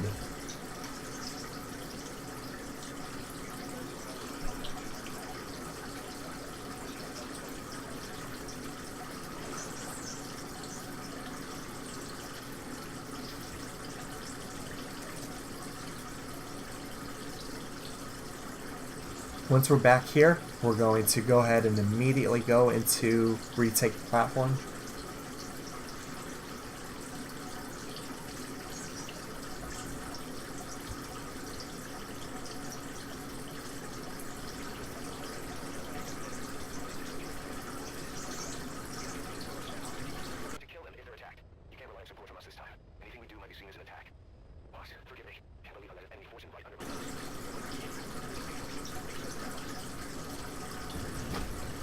Now, if you're quick enough, no one's pulled this off in a full game run yet, but if you're quick enough, You can pull out the RPG, scope in, and shoot somewhere up in this area and kill the target while you're still on the chopper. And that would save a ton of time. No one's pulled it off in a run, but if you can do it, that's a huge time save. I go for it. Going for it is risky. You have like a 20% chance of the target to move out of position because of that chopper shot. But I decided to take the risk. It didn't pay off. So now we're just going to continue the mission and hope the target is still where I need him to be to finish it normally. So we dive up these stairs here. Continue on over to the landing platform. And then I'm going to aim for this climbable area. And just kind of aim over at the box. Mosquito, our target, is close enough to it so that the explosion kills him. And then that's the end of that mission. Attention hostile force. We have eliminated your commander. Escape is impossible. Lay down your weapons immediately. Surrender now. You will not be fired upon.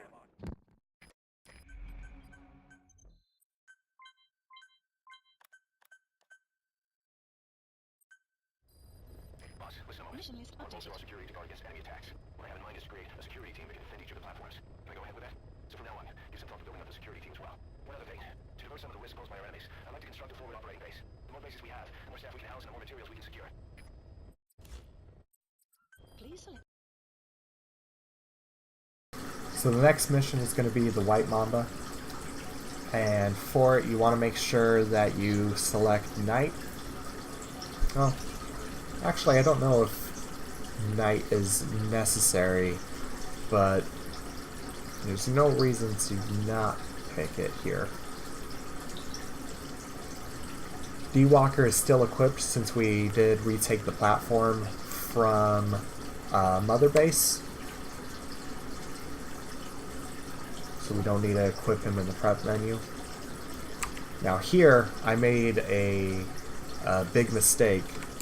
I used my binoculars and tried calling up a bombardment, forgetting that I didn't have level 9 support.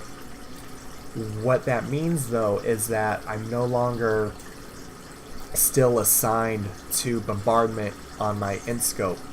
Normally, even if your support level drops too low, if you get it back to 9, your binoculars will still be set to call bombardments. But because I placed a marker with them, that's no longer the case. So in the next mission, I forget that, and when I call in bombardment, I'm actually just placing a marker and I don't even realize it, wasting a bit of time. D-Walker spawns in the direction that we're heading, so we're going to hop on him. And we want to stay close to this cliff side here.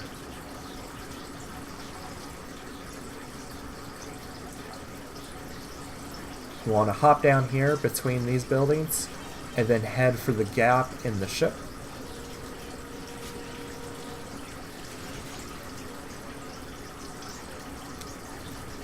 We're going to climb up this ladder, and then we're going to dive up the stairway towards Eli.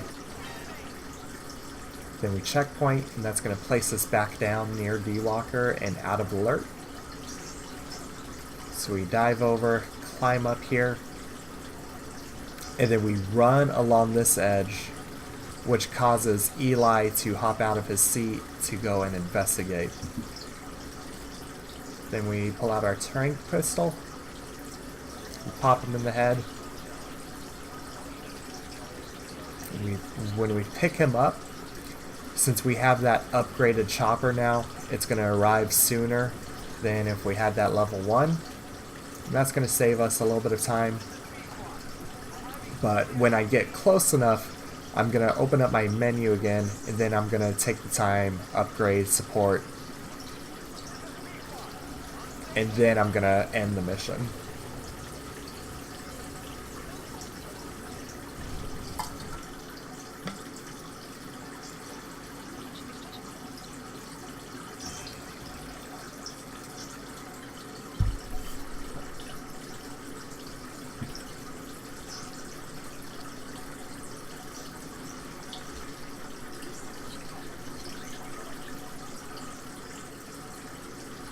We use retake the platform here since we have it unlocked. It's faster than doing Diamond Dogs since we can go straight to ACC instead of having to skip cutscenes. And then we're going to chopper skip the bottom mission. I think it's Aim True, You Vengeful. I might be wrong, but we want to chopper skip to that mission because Close Contact we'll be heading to at the end of this mission. See, there's that marker. I wasn't paying attention to my audio at all there like it should have been.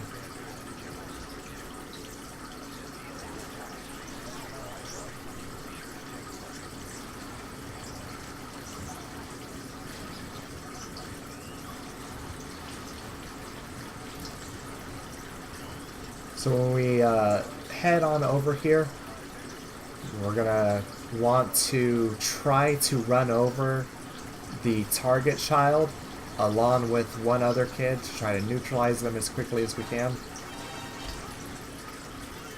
Then we try to get headshots with D-Walker. Pick up the kid, and we're gonna drive over to the Jeep. Pick him up, put him in the passenger seat here. That way Snake will save a bit of time hopping in from this side.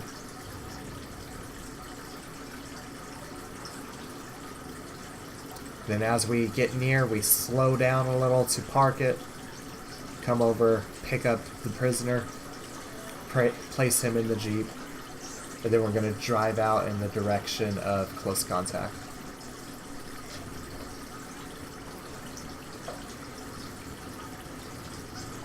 Close Contact, at the end of it, is another launch sequence on the iDroid menu. Nothing we can really do about it, so we just have to sit through the screens here.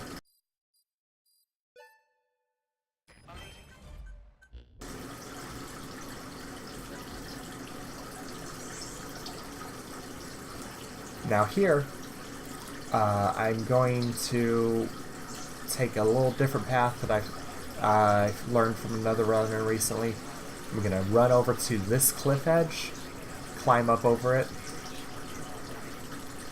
and then I'm going to call D-Walker once I'm here.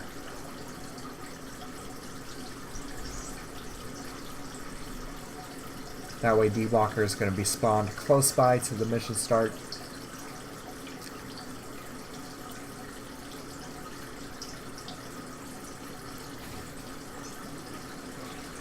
This is when I finally realized I don't have bombardment queued up.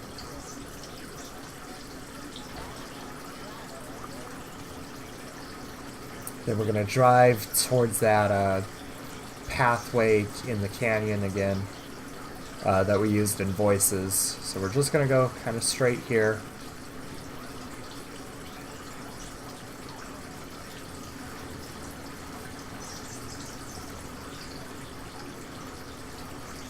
Want to stay towards the left side, and then here, slow down a little bit.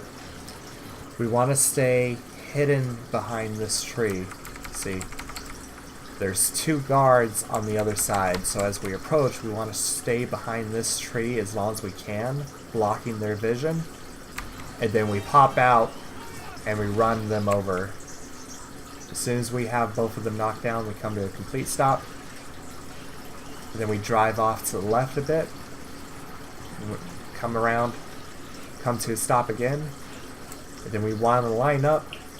Currently we only see two guards, but a third one is going to come around the corner, and we want to run down all three of them with D-Walker.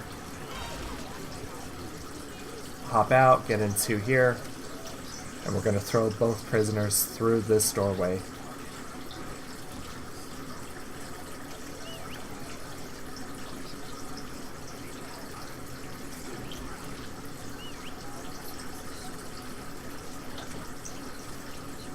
Faults in the both.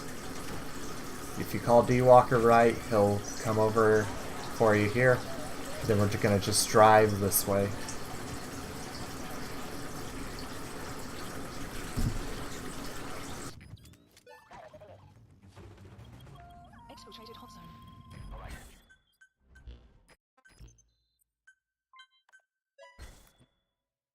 Boss, we have an emergency. Many of our staff are falling ill. At first it seemed like a common cold, but before we knew it, blisters started popping up on their chests and... Damn it. I'll fill you in at the ACC. Just get in the chopper.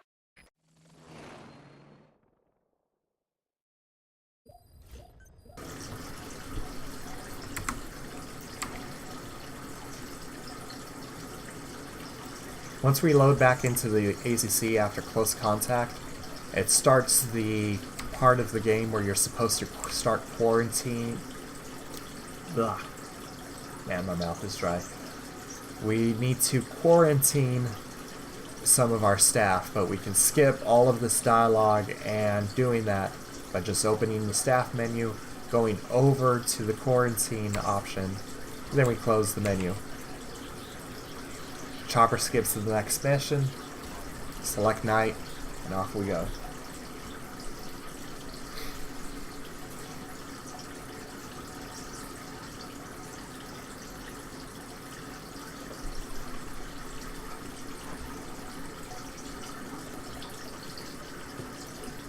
Placing that marker to help me with my poor sense of direction.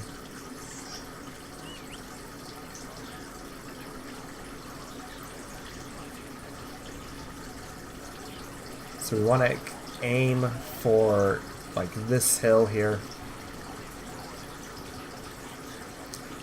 Now I found out about a faster way to do this mission after this run.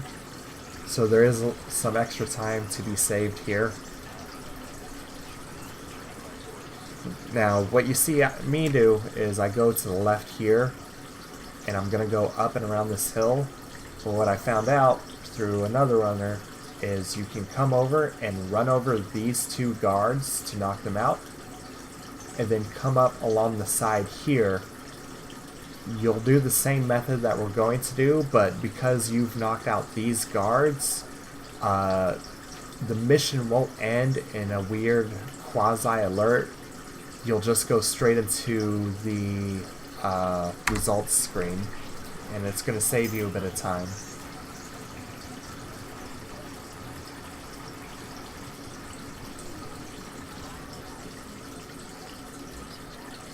So we pull a bombardment, and the way I aim it is on this version of the map. I look for this this pattern here, this among the tree line. I kind of want to place it in this area. Then I use my cigar. You can definitely do that faster using buffered cigar and the iDroid, but it's a good idea to try to take it slow for this mission, because after that infection outbreak in Mother Base, there's a chance that your support unit could be heavily affected by it and you don't actually have level 9 support anymore. It's rare, but it's a really embarrassing way to lose a run.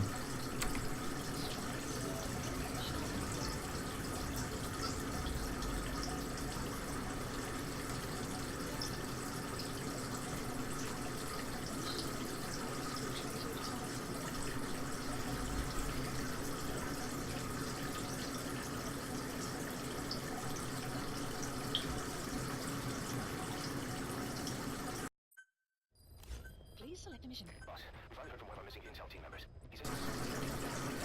Had some trouble doing the chopper skip there.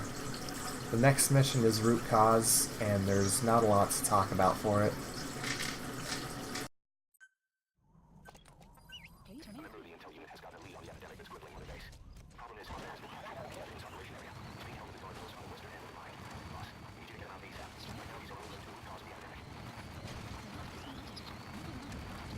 Keep an eye on your iDroid. That's where the target is being held.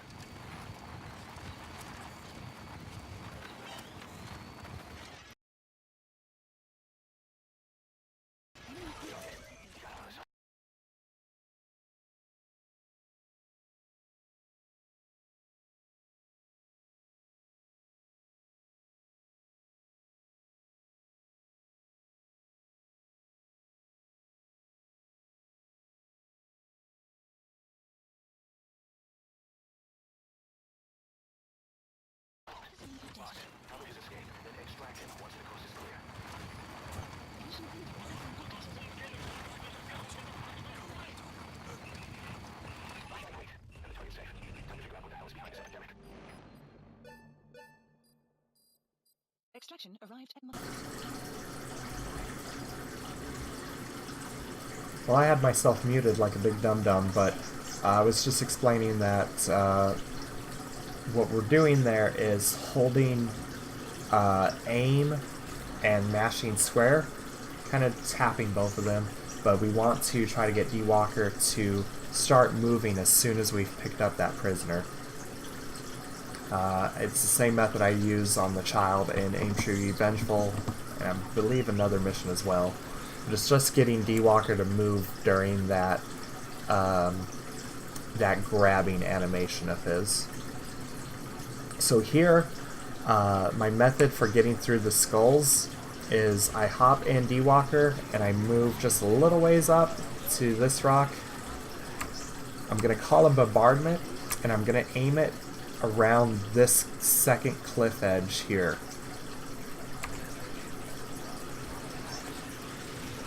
Then we drive D-Walker and we're going to aim for that patch of grass here.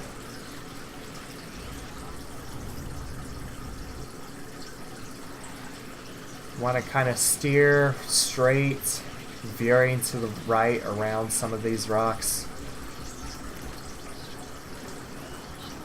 And then we come up close to this cliff edge. And as we come around the corner, the bombardment is happening at the same time. Now, if any skulls get in your way or give you trouble, your goal is to try to shoot them with the minigun to make them move. Otherwise, you're just driving kind of straight through here, navigating through the forest and the trees. And that bombardment should take care of the skulls for you. I lost control of D-Walker there for some reason. I don't really know why. It might have just been nerves or sleep getting to me. But as we come into here, we want to aim kind of low and to the left of this light guard. And then up here, we want to aim down and to the right of this guard. Then we hop off D-Walker here, hop the fence, and we're going to equip smoke grenades. And we want to aim it kind of in the corner of this bit of door frame and this wall. That's going to have it fall into place around here. Then we can run through here. If for some reason you were to get spotted, I have the grenade launcher equipped to try to twitch reflex kill any guards that might catch me inside of that room. Luckily, I'm in a good position where they're not there. We call a checkpoint here so that we skip Code Talker's dialogue. Call in this chopper.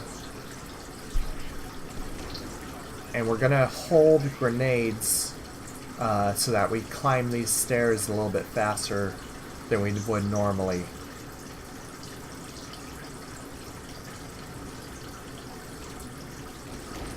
Then once we are up here, we're going to throw this grenade to knock out this guard and knock out the door, call D-Walker, hop into D-Walker. Then we're going to just pick up Code Talker, start moving.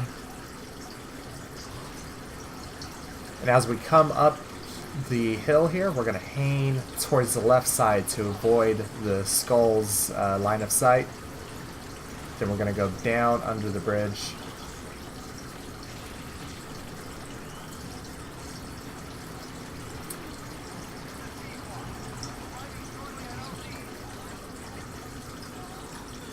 Pick up Code Talker. Make sure you stop a distance away so D-Walker doesn't mess up the chopper landing.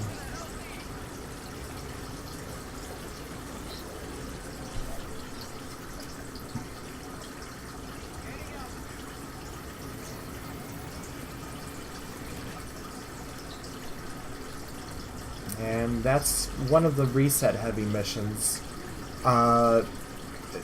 There's a wall clip that you can use with D-Horse on that mission to go straight into Code Talker's room.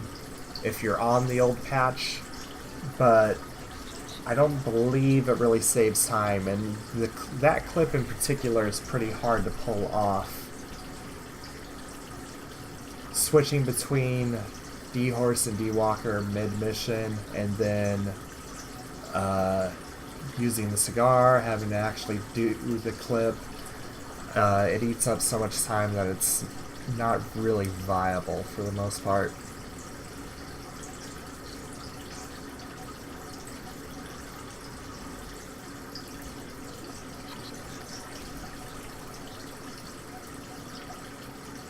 Metallic Archaea, since it's a cutscene mission, we can't do chopper skip here. Now our goal for this fight is to just get on D-Walker and start just mowing down the gas-emitting skulls with the minigun. Skulls, for the most part, have a pretty predictable pattern as long as you're on D-Walker. They can misbehave, you can lose runs here, but it's really unlikely. So right at the start, you'll hop in D-Walker, and right behind you, 2 skulls are going to appear. You're going to just start aiming for this one on the right here. And once his health drops low enough, he's going to hop beside you, take him out. From there, the fight is going to be relatively the same as that. It's just a matter of if the skulls all want to behave or not. This fight doesn't go well for me, but I'm pretty sure it's kind of more user error than anything.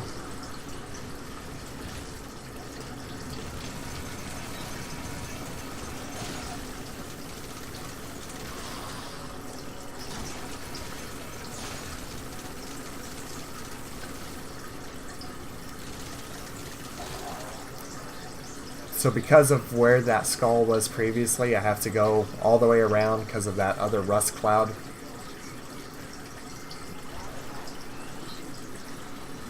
And then here, I tried doing something new, which you should never do when you're on world record pace.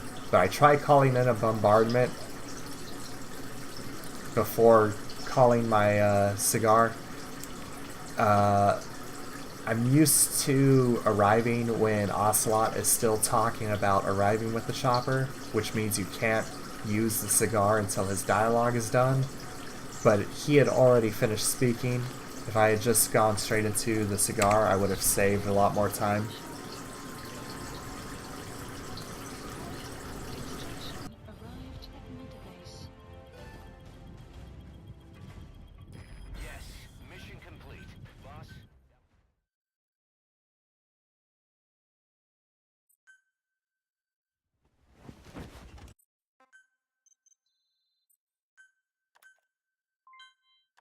The R&D and medical teams have come up with a proposal for a new suit that applies Code Talker's research, the Parasite suit. Apparently, it can recreate some of the skull's unusual abilities, but in order to use those abilities, it needs parasites. If you want to wear this suit, you're going to need to get a hold of parasites by extracting skulls.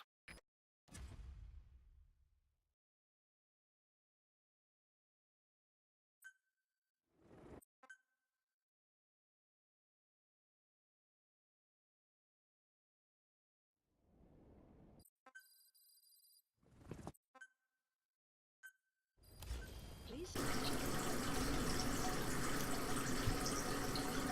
So the next mission is Skullface, which is surprisingly one of the easier missions for this run.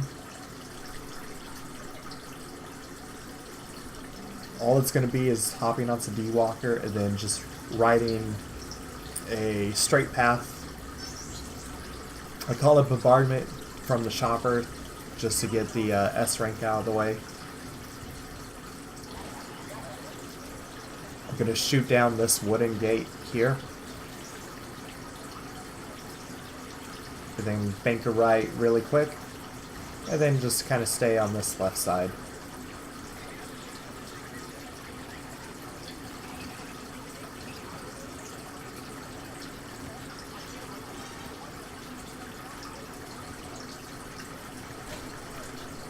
You'll need to use your minigun every now and then to knock a few soldiers out of the way, or to just try to keep fire off of you. This is the only part that can be a little risky. This elevator shaft down here is it's possible to fall down into it, and then you'll have to reset to the previous checkpoint, which is outside of the base. So you need to hang right as soon as you get through the door and aim for that wall. So just to see that again in normal speed. Hang right, bump into the wall, pull out D-Walker's walking mode, and then walk up the stairs like this. It's just a nice, easy motion on your control stick. And then at the top of the stairs here, just hop down and start running.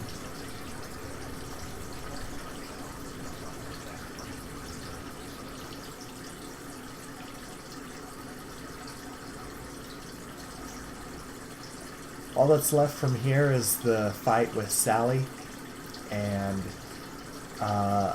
my fight here isn't particularly good. I do lose a bit of time to it.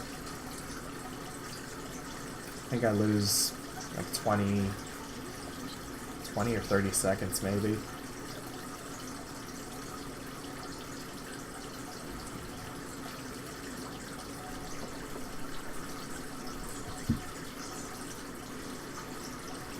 So as soon as the mission starts, we're going to go and hop into D-Walker. There's 2 tanks that we can possibly use. One is up here, and then one is to the left, far down this road. I'm going to use the one that I pointed to first, but if you use the one down that way, at the very start of the fight here,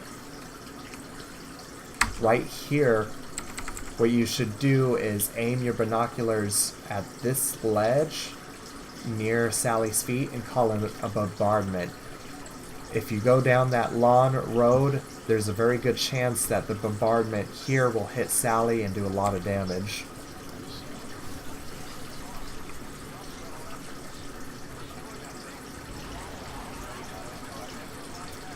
Going down this road, Sally moves out of the way, so I can't call it there. I haven't figured out the sweet spot for calling the bombardment here, but during this fight I try to call it kind of near this area, but I miss and hit way off in the distance instead. So the bombardment that I call is absolutely useless during this.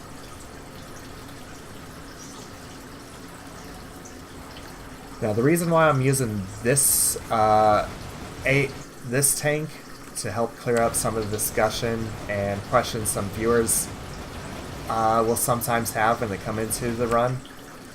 The tank that you see down there is kind of single fire. It'll shoot a large cannon shot and then take a very long period of time to reload. The shot doesn't do very much damage, and the reload time on it is excruciatingly long. We never want to hop into this tank. We want to always hop into the one that has this smaller cannon and the missile silo on the back of it. It shoots a lot faster, more damage over the time, no reloading. Every time Sally opens up its chest piece, you want to aim for that chest piece and just wail on it. If you can, fire missile silo at it, get that extra damage in. I'm using the tank in this area because my goal is to try to stun lock Sally. I don't pull it out or pull it off in this run, but you can kind of stun lock Sally in a way by damaging its arms first and then its legs. I think I wound up just going for the legs first instead of the arms, which is what the issue was.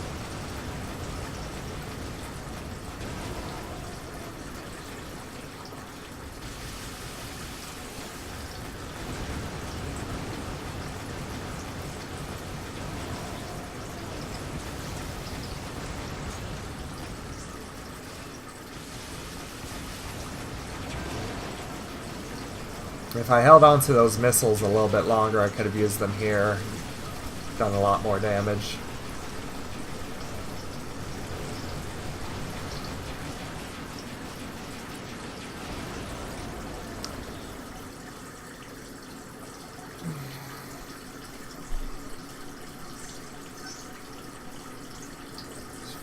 From there, it's just a matter of skipping through everything until we get to the title sequence, where we can mark our time.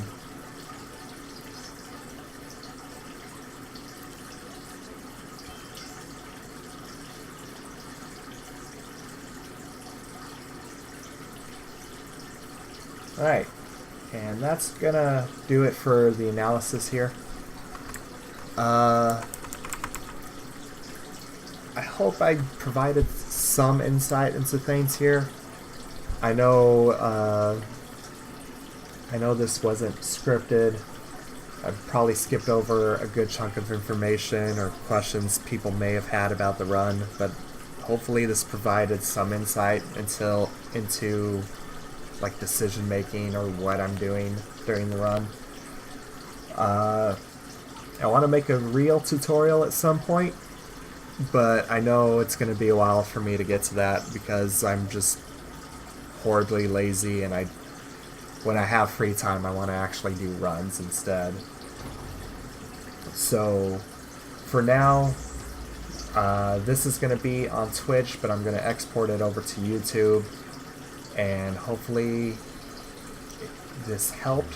If you have any other questions, just let me know. I'll answer them in comments, and of course you can always head to MGSR, go to our Discord channel.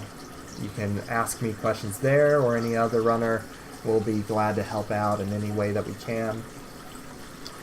Thank you very much for watching. I hope you enjoyed this, and like always, I hope you have a good rest of your night or day, and take care.